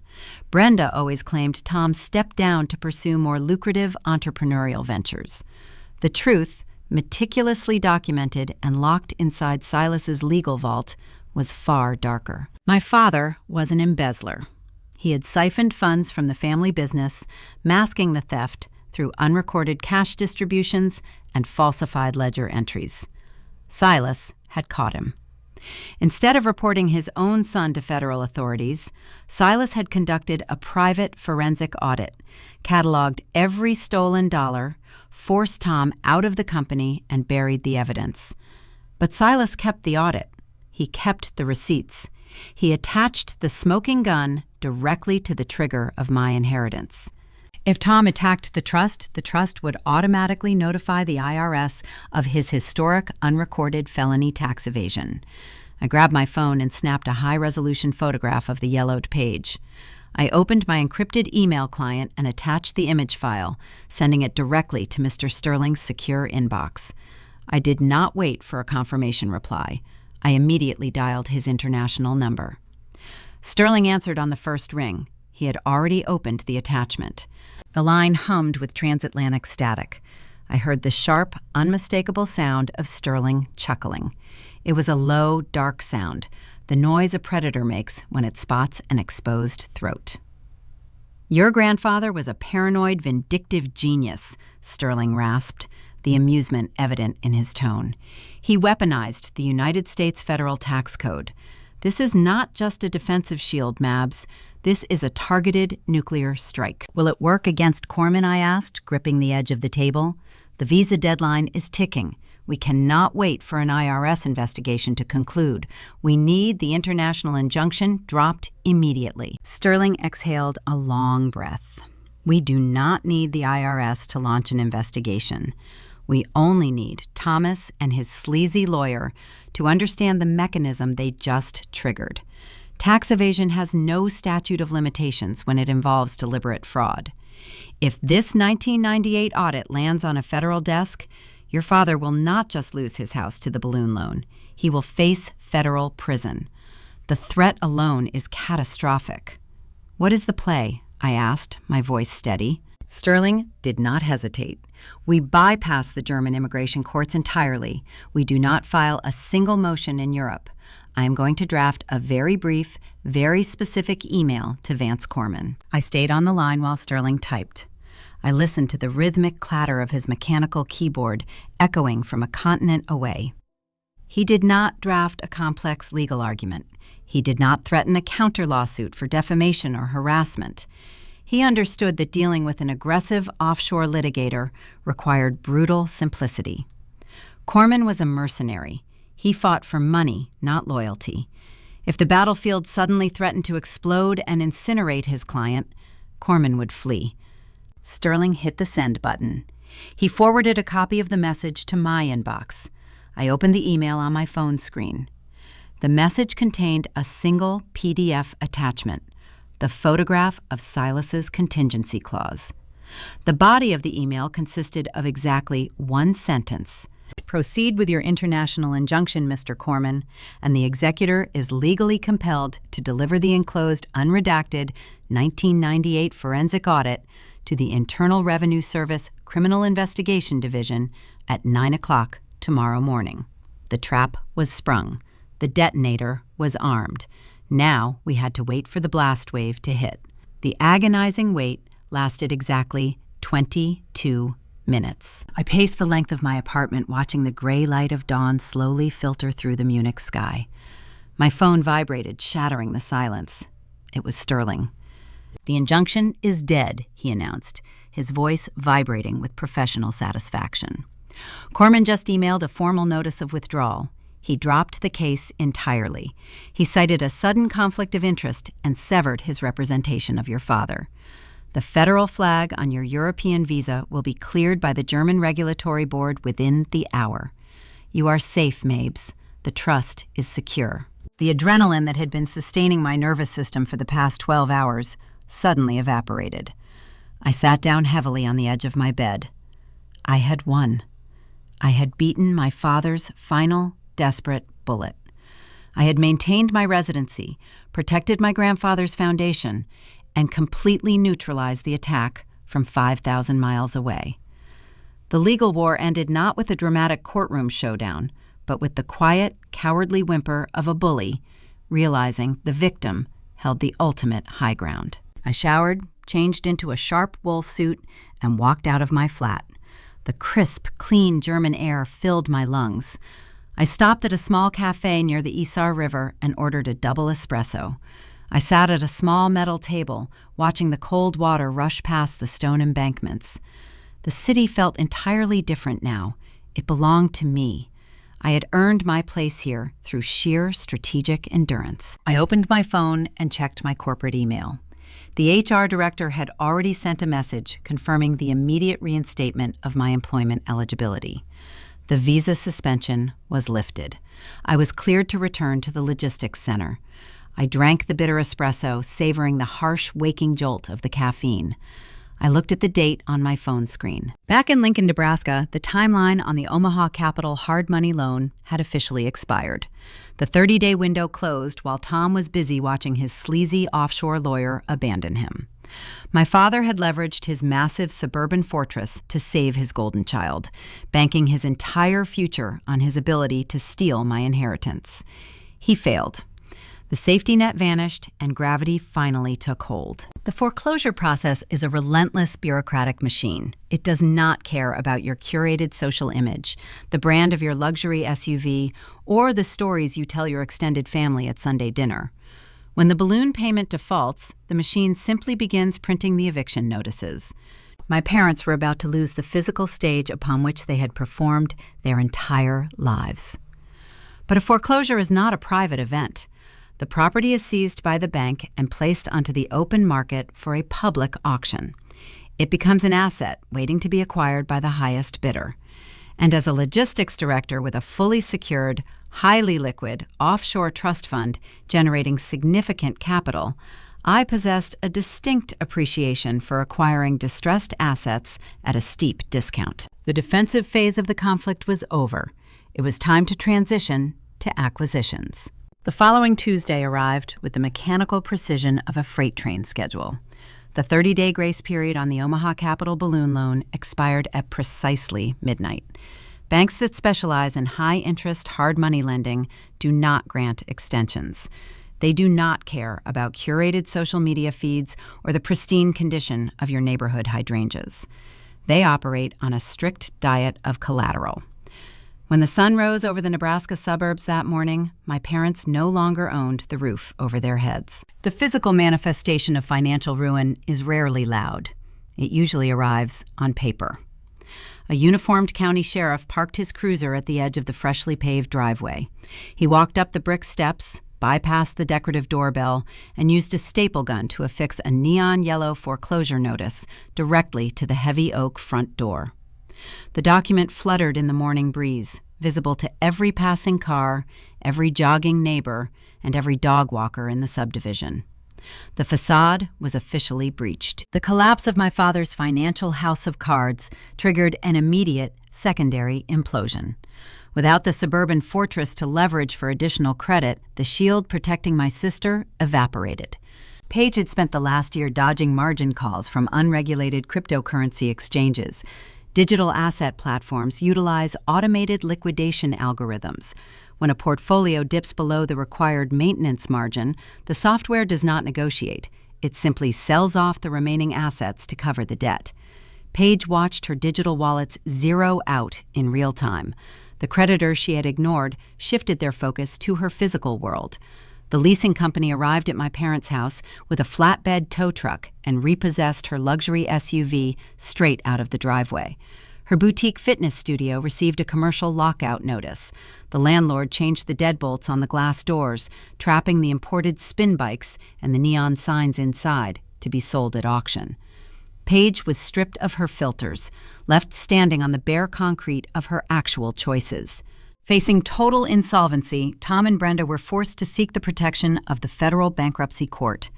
They filed for Chapter 7 liquidation. Filing for bankruptcy is a public, humiliating undressing. The court requires a total inventory of every asset, every debt, and every foolish expenditure. The records become public domain. Aunt Susan and Cousin Greg, the same relatives who had eagerly digested my mother's smear campaign about my supposed mental breakdown, now had front row seats to the unvarnished truth. The legal filings exposed the balloon loan Paige's gambling debts and the sheer emptiness of their bank accounts. The narrative of the benevolent parents trying to save a troubled daughter shattered, replaced by the ugly reality of grifters who had gambled away their kingdom. My parents were drowning, and I watched the ripples from a different continent. I sat in my Munich apartment, the gray light of a European afternoon spilling across my desk. I utilized a dual monitor setup. The left screen displayed complex rail transport manifests for my corporate logistics routes across Germany and France. The right screen displayed the Lancaster County Public Foreclosure Portal. A 5-bedroom luxury suburban home with a complicated lien history is a toxic asset for a regional bank. It sits on their balance sheet, dragging down their quarterly risk assessments. They do not want to manage property. They want liquidity. The local real estate market was currently experiencing a sluggish downturn, meaning traditional buyers were scarce. The bank needed a buyer willing to absorb the property quickly without demanding extensive inspections or financing contingencies. I picked up my phone and dialed Mr. Sterling. The strategy we discussed was cold, swift, and entirely legal. I instructed Sterling to form a new anonymous holding company in Nebraska. We named it Prairie Freight Holdings, LLC. The corporate veil was thick, utilizing registered agents and blind trusts to ensure the name Mabs Watson never appeared on a single public document. Through this faceless entity, Sterling contacted the bank holding the deed to my parents' former home. We submitted a rock-bottom cash offer. It was 40% below the original appraised value of the house. In real estate, cash is the ultimate solvent. It removes the friction of mortgage underwriters and appraisal disputes. The bank executives reviewed the offer, noted the lack of contingencies, and accepted the terms within 3 hours. The transaction cleared the wire protocols by Friday. Prairie Freight Holdings, LLC became the sole legal owner of the grand suburban fortress. The first action taken by the new corporate landlord was the issuance of a strict, non-negotiable notice to vacate. My parents were officially served eviction papers by an anonymous holding company. They were granted exactly 5 days to remove their personal belongings from the premises. Tom attempted to contact the buyer to negotiate a grace period or a temporary leaseback agreement. Sterling handled the communication through a junior paralegal, offering a sterile boilerplate rejection. The new ownership intends to repurpose the parcel, vacate by the specified date, or face physical removal by law enforcement. Tom and Brenda assumed they were being thrown out onto the street by some ruthless coastal development firm. They had no idea they were reading edicts drafted by the invisible daughter they had tried to erase. I received updates from a local property manager I retained to oversee the transition. The reports painted a grim, vivid picture. Without access to credit, my parents could not hire a premium moving service. They were forced to rent a battered yellow box truck. For 3 days, Tom and Brenda sweated in the Nebraska humidity, carrying cardboard boxes, heavy mahogany furniture, and rolled Persian rugs down the front steps. Paige contributed very little, sitting on the retaining wall, scrolling through a shattered social media feed on a phone she could barely afford to keep active. The neighbors watched the spectacle from behind drawn blinds. The pristine image of the Watson family dissolved into the sight of my father, struggling to lift a dining room chair into the back of a rented truck. On the final afternoon, the local property manager arrived with a licensed locksmith. Tom stood on the sidewalk holding the keys to a house he no longer possessed. He handed the brass keys to the manager in silence. The locksmith immediately drilled out the deadbolts on the heavy oak door, installing industrial-grade steel locks in their place. The physical severing was complete. The house belonged to the LLC. Many people assume I bought the house out of a suppressed sense of sentimentality. They think victims of familial abuse harbor a secret desire to reclaim the site of their trauma, to walk through the empty halls and declare themselves the victor. They imagine I wanted to preserve the structure as a trophy. I did not care about the drywall, the crystal chandelier, or the custom Italian marble counters. I bought the property because I am a logistics coordinator, and I know how to read a municipal map. I remembered the Sunday dinner before my flight. I remembered my father pacing the dining room, swirling his scotch, complaining bitterly about the city planners. He had ranted about commercial zoning taxes ruining the residential character of the neighborhood. He was angry because the city had recently expanded the nearby industrial sector. What Tom viewed as a nuisance, I recognized as an asymmetric investment opportunity. I pulled up the updated zoning overlays on my monitor. The property sat on 2 sprawling acres of flat, stable land. More importantly, it was located less than a quarter mile from a newly constructed highway off-ramp. The parcel shared a direct property line with an expanding commercial freight corridor. The land was currently zoned for residential use, but given the municipal push for industrial growth, securing a commercial zoning variance would be a procedural formality. The house itself was merely an obstacle sitting on top of a gold mine. I intended to tear the grand suburban fortress down to the dirt. I planned to pave over the manicured hydrangeas and the custom driveway, replacing them with reinforced concrete. The location was geographically perfect for a high-efficiency, automated cold storage logistics warehouse. It was a pure supply chain play. I was going to turn my parents' Theater of Illusions into a highly profitable regional shipping hub. But clearing the land was only one phase of the operation. Tom, Brenda, and Paige had packed their belongings into a moving truck, but they still needed a place to sleep. Bankrupt individuals with demolished credit scores and zero liquid assets cannot secure leases in premium neighborhoods. They are forced to migrate to the outer rings of the city, searching for landlords willing to accept high-risk tenants in exchange for steep deposits. They needed a cheap, generic apartment complex. They did not know that a significant portion of the low-income rental market in that specific zip code was managed by a subsidiary property management firm, a firm quietly acquired and funded by a Cook Islands trust. The trap they had built for me was dismantled, but the maze I was building for them was just opening its doors. The residential relocation of bankrupt individuals follows a predictable downward trajectory. Credit scores stained by Chapter 7 liquidations act as an invisible electric fence, locking former suburban elites out of premium zip codes and luxury leasing offices. Tom and Brenda drove their rented yellow box truck away from the manicured lawns of their lost kingdom and navigated toward the industrial fringe of Lincoln. They signed a lease for a cramped two-bedroom unit in a fading stucco complex positioned a mere 100 yards from Interstate 80. The air there tasted of diesel exhaust and hot asphalt. The walls were thin enough to transmit the constant dull roar of long-haul trucks shifting gears throughout the night. Finding a landlord willing to accept tenants with a fresh bankruptcy filing usually requires navigating predatory rental agencies. My parents filled out an application through a generic online portal operated by a regional property management group called Apex Residential. They paid the inflated security deposit using the last remnants of cash scraped together from selling Brenda's remaining jewelry. They signed the digital paperwork, visibly relieved to secure a roof over their heads. They never bothered to trace the corporate ownership of Apex Residential. If Tom had possessed the foresight to pull the state corporate registry, he would have discovered that Apex was a subsidiary branch funded entirely by a holding company domiciled in the Cook Islands. I was the primary shareholder. I owned the faded stucco complex.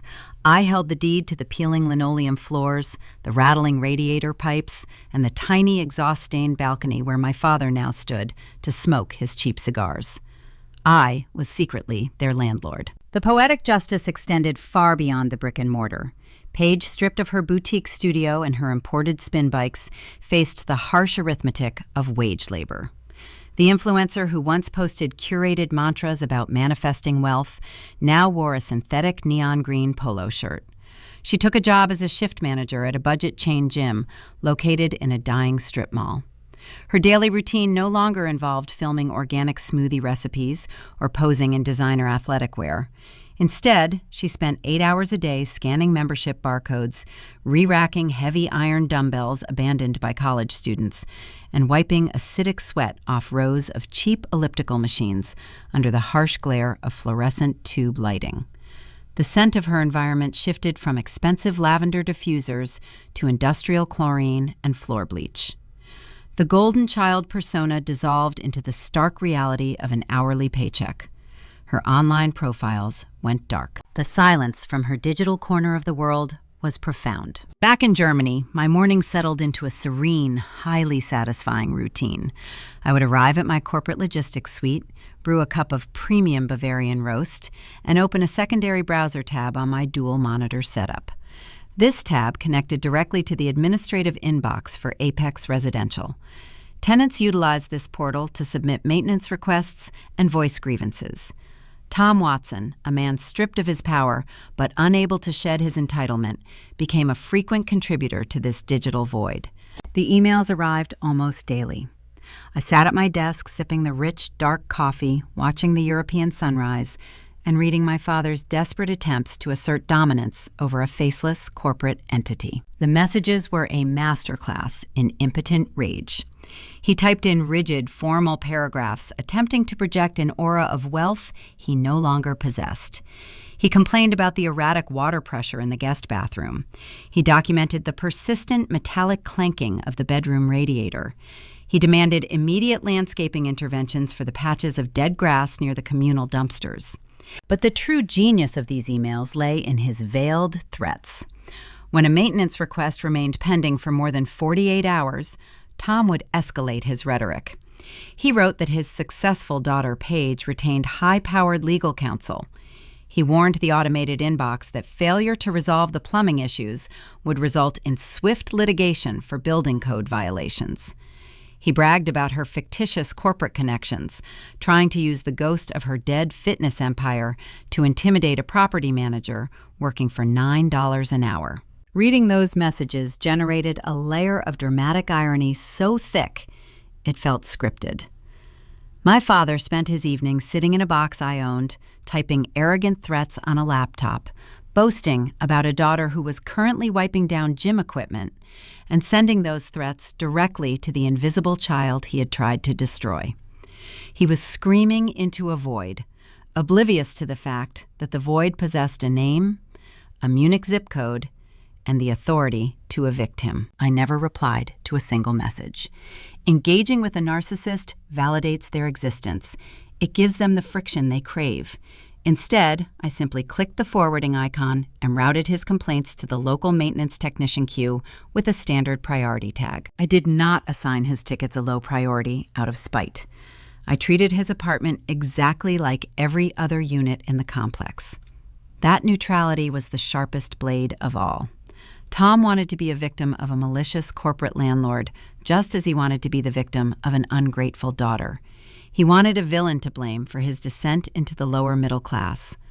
I refused to cast myself in that role. I ensured the leaky faucet received a repair within the legally mandated time frame. I made sure the radiator valve was bled. I provided a clean, functional, albeit cramped, living space. I stripped away every excuse he could manufacture. The reality of his situation was not the result of corporate negligence or a grand conspiracy. It was the direct mathematical sum of his own greed. Growing up, Brenda always dictated the temperature of our household. If she felt slighted by a neighbor, the entire family was expected to freeze that person out. If Tom lost a client, the house descended into a tense, silent, walking on eggshells environment. They controlled the atmosphere, forcing Paige and me to adapt to their emotional weather. Now, the tables were inverted. The thermostat in their two-bedroom apartment was physically locked behind a plastic guard, regulated by Apex residential guidelines to maintain baseline energy efficiency. Tom could not even control the ambient heat in his own living room without submitting a digital request to my inbox. The psychological compression of that reality must have been suffocating for a man who used to dictate the zoning laws at neighborhood association meetings. One Tuesday, an email arrived featuring a blurry photograph of a cracked linoleum tile near his refrigerator. The caption read, "This flooring is unacceptable.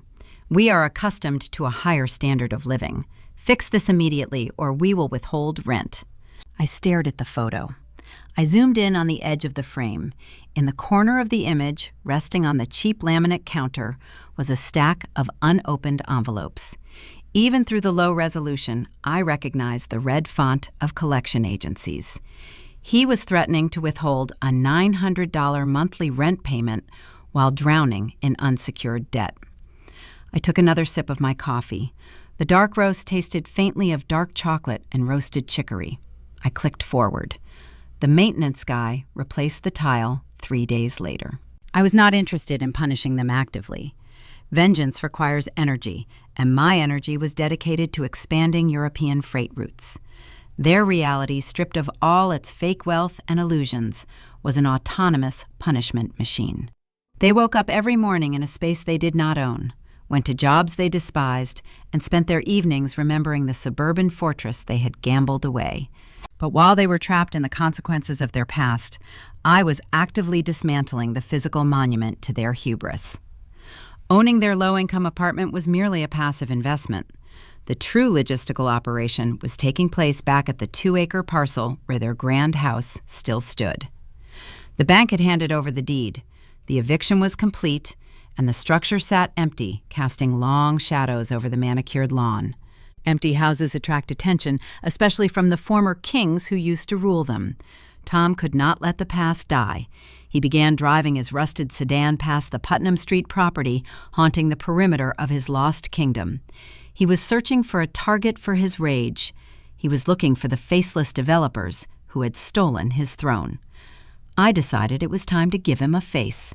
Or, more accurately, a bottle. Time operates differently when you are building an empire compared to when you are mourning a lost one.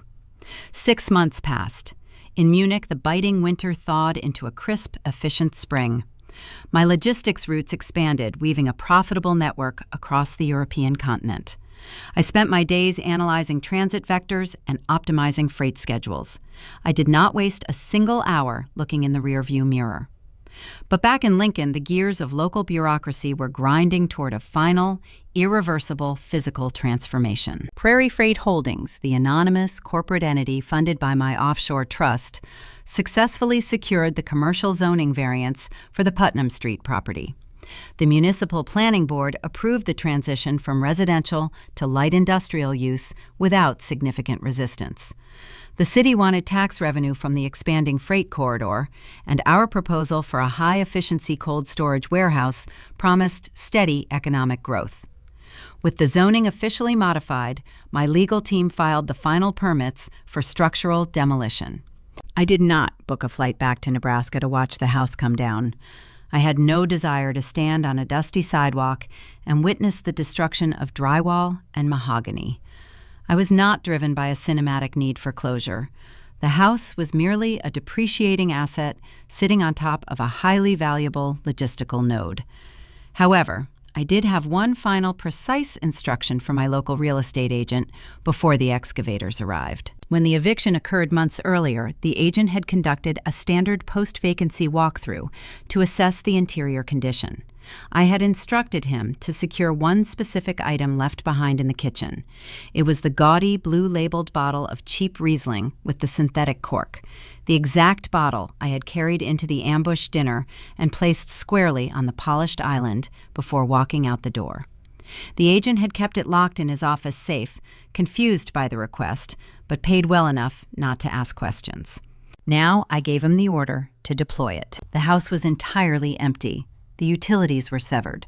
The custom furniture, the Persian rugs, and the crystal chandelier were long gone, either sold at auction or hauled away in my parents' rented box truck. The structure was a hollow shell. I told my agent to drive to the property on the evening before the demolition crew was scheduled to arrive. I instructed him to take the Riesling bottle and place it perfectly centered on the sill of the front-facing bay window. I wanted the blue glass positioned where it would catch the fading light of the afternoon sun, visible to anyone parked on the street. Empty houses exert a strange gravitational pull on the people who used to own them. Tom could not let the property go. He was living in a cramped, noisy apartment near the interstate, stripped of his social standing and his credit cards. He possessed no hobbies, no investments, and no remaining illusions to manage. His mind fixated on the loss of his kingdom. He needed a target for his resentment. He needed to hate the faceless, greedy corporate developers who had stolen his throne. According to the detailed report my agent provided later that evening, Tom's rusted sedan turned onto Putnam Street just before dusk. The agent was sitting in his own unmarked vehicle half a block away, reviewing the site safety perimeter. He watched my father park along the curb directly in front of the doomed house. Tom did not get out of his car. He sat behind the steering wheel, staring at the peeling paint and the sagging porch. He was likely reciting a familiar narrative in his head, blaming the economy, blaming the banks, and blaming the invisible developers for his descent into the lower middle class. He stared at the grand entryway where he used to greet neighbors. Then his eyes drifted toward the front-facing bay window. The sunlight struck the bright blue foil label of the Riesling bottle. It stood there like a silent glass sentinel. My agent watched through binoculars as the posture of the man inside the sedan shifted. Tom leaned forward, his face pressing close to the driver's side window. The human brain is a pattern recognition machine. It attempts to organize disparate pieces of information into a cohesive reality. Tom recognized the distinct cheap bottle. He recognized the specific placement. The pieces snapped together with the devastating force of a physical blow. The anonymous cash buyer who outbid the coastal developers was not a faceless corporation. The holding company that served the eviction notice, changed the locks, and forced him into a low-income apartment was not run by a board of directors. The corporate landlord managing his current, depressing living situation was not a random investment group. It was the daughter he had tried to erase. Tom did not yell. He did not pound his fists against the dashboard or step out of the vehicle to throw a rock through the glass. When a realization of that magnitude crushes your entire worldview, the body simply shuts down. According to my agent, my father slowly pulled back from the window and slumped hard against the steering wheel. His shoulders dropped. The last remnants of his manufactured pride evaporated right there on the asphalt. He sat in the idling car for 5 full minutes, absorbing the total mathematical perfection of his defeat. He finally shifted the car into drive and pulled away, disappearing down the street. He never drove past the property again. The following morning, the sun rose over a staging area filled with heavy industrial machinery. The demolition crew arrived at dawn. They did not proceed with caution. The mechanical jaws of a heavy excavator tore through the roofline, sending a plume of decades-old dust into the air. The steel teeth crushed the bay window, shattering the glass and burying the blue bottle under a ton of splintered wood and pulverized brick. The machine ripped through the front facade and decimated the dining room. The exact geographic space where Brenda had fainted, where Arthur Gable had sweated through his suit, and where my father had lied about reallocation forms, was reduced to a pile of unrecognizable debris. By late afternoon, the house was gone. The lot was scraped flat, leveled into raw, packed dirt. The architectural autopsy of their fake wealth was complete. We did not waste time mourning the dirt. Construction on the new facility commenced the following week. Cement trucks poured a massive reinforced foundation. Ironworkers erected the structural rib cage of a state-of-the-art commercial logistics center. We installed heavy-duty loading docks, automated conveyor channels, and industrial-grade cold storage insulation. The building was designed for pure utility. It possessed zero aesthetic charm. There were no bay windows, no mahogany trims, and no crystal chandeliers. It was a concrete and steel node in a vast global supply chain. It was a monument to the philosophy Grandpa Silas had instilled in me. We were building a foundation capable of generating genuine, measurable yield. The warehouse reached completion within 8 months. The regional transit contracts were already signed, and the facility required an immediate operational workforce. An automated logistics hub still relies on human hands to manage the secondary loading protocols, operate the heavy machinery, and handle the night shift cargo transfers. My local site manager began advertising open positions for warehouse laborers, forklift operators, and dock supervisors. The job market in Lincoln was tight, especially for older men carrying the heavy baggage of a recent Chapter 7 bankruptcy. When your credit is ash and your professional reputation is ruined, you cannot apply for management roles in air-conditioned offices. You have to enter the labor pool at the bottom rung. You have to search for hourly wages that do not require extensive background checks or executive references. My father was desperate for a steady paycheck. The rent at the Apex residential apartment was due, and pride does not keep the lights on.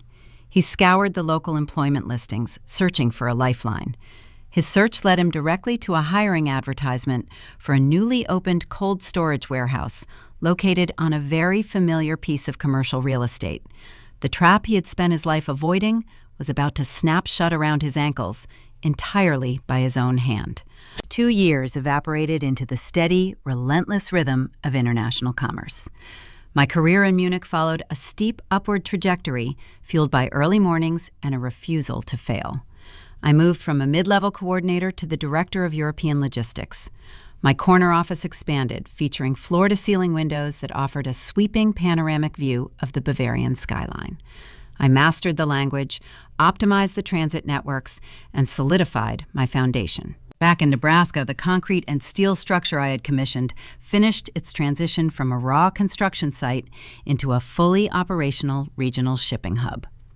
The cold storage warehouse in Lincoln became a masterpiece of supply chain efficiency, processing tons of commercial freight daily. The financial returns were undeniable. The facility generated a steady 12% annual yield, funneling clean, legitimate capital directly into my Cook Islands Trust. I had taken a toxic liability, a piece of land, poisoned by vanity, and transformed it into a perpetual engine of wealth. Silas would have appreciated the arithmetic. While my trajectory angled upward, my father experienced the crushing gravity of the American labor market for a man in his late 60s, burdened with a fresh Chapter 7 bankruptcy. Corporate hiring algorithms are unforgiving. When digital background checks reveal a liquidated estate, a shattered credit score, and a gaping hole in recent employment history, executive applications are filtered instantly into the rejection bin. Tom could no longer rely on his country club connections or his tailored suits to bluff his way into management positions. His reputation in Lincoln was scorched earth. The local companies that once tolerated his presence now viewed him as a walking liability. He needed an income just to keep the lights on in his cramped, highway-adjacent apartment. Pride is a luxury item, and Tom could no longer afford the premiums. Desperation forced him to swallow the remaining fragments of his ego and walk through the glass doors of a local industrial temporary staffing agency. Temp agencies do not care about curated social media feeds or past neighborhood zoning disputes. They care about warm bodies capable of fulfilling hourly quotas. The agency assessed his age and his lack of recent manual labor experience, placing him in the lower-tier applicant pool. They matched his profile with a night shift vacancy at a newly expanded commercial logistics facility on the edge of the freight corridor. They matched him with Prairie Freight Holdings. Modern corporate structures operate on strict hierarchies. While the local site manager in Nebraska handled the daily warehouse operations and conducted the preliminary physical interviews, the final authorization for all full-time hires required digital sign-off from the parent company. The staffing agency compiled the candidate dossiers and routed the digital packets through the secure HR portal. The portal transmitted the data across the Atlantic Ocean, landing directly in the executive inbox of the Director of European Logistics. It was a rainy Tuesday afternoon in Munich. Raindrops traced jagged, erratic paths down my office windows. I sat in my ergonomic leather chair nursing a cup of dark roast coffee, methodically reviewing the weekly administrative approvals on my dual monitor setup. I clicked on a PDF attachment labeled Warehouse Operations Candidate 3. The screen refreshed, displaying a standard, uninspired template generated by the temp agency. I scanned the personal details. The name typed at the top of the page was Thomas Watson. I stopped moving my mouse. The ambient noise of the Munich traffic below faded into a dull hum. I stared at the glowing monitor. My father had submitted an application to drive a forklift for the exact company that had evicted him. I scrolled down to the section titled Previous Experience. Tom had attempted to salvage some shred of dignity on the generic form, desperate to make his ruined career sound palatable to an industrial hiring manager. Under his most recent employment history, he had typed the phrase, asset management. A brief, cynical laugh escaped my throat. He was claiming expertise in managing assets, a bold statement from a man who had leveraged his home to fund a failing fitness studio and attempted to forge federal documents to steal his daughter's inheritance. His true expertise lay in asset destruction. He had successfully liquidated a grand suburban fortress, an $800,000 illusion, and his own family's future in less than 12 months. A lesser executive might have clicked the rejection button out of spite. A vindictive person might have forwarded the resume to the local site manager with explicit instructions to humiliate the applicant and escort him off the premises. But spite is an emotional reaction, and emotions cloud the ledger. Silas taught me to build foundations, and foundations require reliable, inexpensive labor. Tom was offering his labor at a baseline hourly rate. He needed the money to pay rent to my subsidiary property management firm. Rejecting his application would force him to find work elsewhere, disrupting the perfect closed-loop ecosystem I had constructed. I moved the cursor to the bottom right corner of the screen. I hovered over the green button labeled Approve Hire. I clicked the mouse. The digital authorization transmitted instantly, securing his employment. Tom Watson was hired as a night shift forklift driver. The reality of his new existence was a masterclass in geographical irony. His shift began at 11 in the evening and ended at 7 in the morning. He spent his nights wearing a heavy thermal jacket, a yellow hard hat, and steel-toed boots, navigating a roaring industrial machine through aisles of frozen inventory. The warehouse floor was kept at a perpetual bone-chilling temperature to preserve the commercial freight. It was grueling, joint-aching work, designed for younger men with resilient cartilage. But the true weight of his punishment was tied to the specific coordinates of his daily labor. The sprawling concrete floor of the warehouse covered the exact footprint of his former property. When Tom maneuvered his forklift down aisle 4 to retrieve a heavy wooden pallet of frozen goods, he was driving directly over the ghost of his mahogany dining room, the very spot where he had orchestrated the ambush dinner. When he parked the machinery near the loading bay to take his mandatory 15-minute break, he was sitting on top of the soil where his manicured hydrangeas once bloomed. When he swept the concrete dust off the loading ramp at the end of his shift, he was standing in the same airspace as his old home office, the room where he had practiced forging my signature. He spent 40 hours a week shivering in the dark, doing back-breaking manual labor on the precise patch of earth where he had tried to legally erase my autonomy. Every 2 weeks, the local site manager handed him a printed paycheck. The header on the paper bore the corporate logo of Prairie Freight Holdings. The funds deposited into his meager checking account originated from the revenue generated by my offshore trust. He was sweating in a commercial freezer to earn a fraction of the wealth he had tried to steal, and he was using those exact wages to pay rent for a cramped apartment I owned. The system was flawless. It required no yelling, no dramatic confrontations, and no courtroom theatrics. The logic of his downfall was entirely self-inflicted. He had built a fragile, hollow facade, and I had simply provided the concrete floor for him to crash against. This is what true poetic justice looks like. It is quiet, it is mathematical, and it is absolute. I let him fade into the background noise of the supply chain. He became a line item on a payroll spreadsheet, a solved equation in my ledger. I assumed the Nebraska chapter of my life was permanently closed, sealed shut by the heavy steel doors of the Lincoln facility. The ghost of my family no longer haunted my Munich flat. However, a family defined by vanity struggles to accept a quiet ending. The narcissist craves the final word. My mother, living in the shadow of her ruined empire, could not endure the silent conclusion of our narrative. She needed one final performance. She scoured the internet until she located my corporate directory information, preparing to fire one last desperate message across the Atlantic. The Bavarian skyline transitioned into the deep violet hues of early evening. I stood by the floor-to-ceiling glass pane of my corporate office, holding a ceramic mug of herbal tea. The logistics floor outside my door was empty, the glow of idle monitor screens providing a steady, pale ambient light. The rhythmic hum of the ventilation system offered a soothing mechanical white noise. I enjoyed the solitude of the European twilight. My work was finished for the week, the freight schedules were optimized, and my trust generated its expected quarterly yield without friction. A soft chime echoed from the speakers of my workstation. An incoming message had bypassed the standard spam filters. I walked over to the desk and placed my mug on a stone coaster. The sender address belonged to a generic, free webmail provider. The subject line contained only my first name, Mabs. I recognized the syntax and the desperation immediately. My mother had finally realized my personal phone numbers were permanently disconnected and my private email addresses were scrubbed.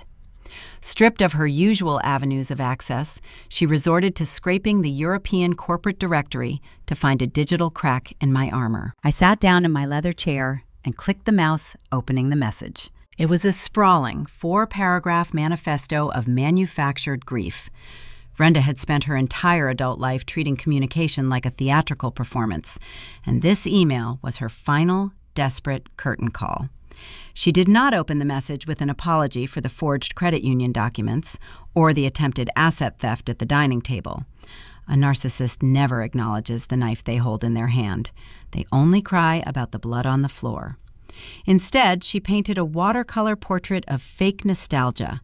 She recalled family vacations we never actually enjoyed, and Sunday dinners that were always silent battlegrounds. In the second paragraph, she deployed the classic tactic of mutual blame. She wrote that the family had experienced a severe communication breakdown, suggesting the fault lay equally distributed among all of us. She framed the loss of the suburban house and Paige's ruined fitness studio as tragic, unavoidable acts of a cruel economy, rather than the direct result of their own unchecked greed. She painted my departure to Germany as a sudden, tragic misunderstanding, ignoring the fact that she had fainted on a Persian rug the moment she realized she could not steal my grandfather's money. Then came the inevitable pivot toward pity. She hinted at the drafty windows in their highway-adjacent apartment. She described Tom coming home exhausted, his hands blistered from the freezing temperatures of a warehouse floor. She cast them as victims of a harsh world, subtly suggesting that a daughter in a prominent European executive role possessed the financial resources to ease their suffering. The irony of her text was exquisite. It was a masterpiece of dramatic irony. She was begging for relief, entirely unaware she was typing her plea to the exact corporate landlord who controlled her lease. She was asking for sympathy from the executive who approved the grueling paychecks her husband earned while driving a forklift over the dirt where her dining room used to sit. The final paragraph was her sharpest attempt at emotional manipulation. Brenda weaponized the dead. She invoked the memory of the man who had warned me about their facades. She typed that Grandpa Silas would be heartbroken to look down and see his family fractured, divided by a stubborn grudge over mere finances. I read those words while the city lights flickered to life outside my window. The glass reflected my face. My jaw was relaxed. My pulse remained steady. I searched my nervous system for a spark of indignation, a tremor of sorrow, or a flicker of guilt. The emotional registry was empty. I felt only the profound, hollow relief of a closed loop. It was the sensation of a ledger fully reconciled. I did not draft a multi-page rebuttal. I did not catalog their crimes or explain the elaborate, interlocking traps they were currently living inside. Explanations are a form of negotiation, and I was no longer negotiating my worth. I placed my fingers on the keyboard. I typed a single, definitive sentence. Grandpa Silas's ledger is balanced, and the accounts are closed. I dragged the cursor across the screen. I clicked the send icon. The message vanished into the outbound server. I immediately accessed the administrative firewall settings on my corporate account. I input her email address into the permanent rejection registry, blocking any future transmission across the network. The digital bridge severed. The silence that followed was not the tense, vibrating quiet of a standoff. It was the calm, structural silence of a poured concrete foundation curing into stone. If you are listening to this right now, maybe you are sitting in the driver's seat of your car in a grocery store parking lot, letting the engine idle because you dread walking into a house where your achievements are ignored. Maybe you are sitting at a kitchen table, staring at a bank statement, knowing you are expected to quietly fund the disasters of the golden child sitting across from you. I want you to listen to my voice. I want you to understand the architecture of your own survival. The people who demand your endless sacrifice do not view you as a family member. They view you as a contingency plan. They view you as a line of credit. Your responsibility is to your own future, not to the crushing debts they accumulated while trying to look important for an audience that does not care about them. When the trap springs, when they call the inevitable family meeting and slide the predatory paperwork across the mahogany table, you do not have to perform for them. You do not have to scream. You do not have to throw a wine glass, flip a chair, or beg them to finally recognize your humanity. Their recognition holds zero currency. You just have to do the math. You study the board, you locate the exits, you secure your accounts, you change your passwords, and you lock your doors. You board your flight, and you let the altitude handle the rest. The truth does not require a shouting match to survive. It does not need a megaphone. It just needs daylight distance and a bulletproof exit strategy. Let them keep their facades. Let them drown in the maintenance of their own illusions. You take your tools and you go build a foundation where the soil is solid. Thank you for staying with me through this entire journey. This channel, Pan of Vengeance, exists because too many quiet people were told their boundaries were betrayals. If you have ever had to quietly dismantle a trap set by the very people who were supposed to protect you, drop a comment below. Share your blueprint. What was your exit strategy? How did you walk away? Hit that subscribe button so the next chapter finds you. Keep building your foundations, keep balancing your ledgers, and I will see you in the next one. Stay quiet and stay smart.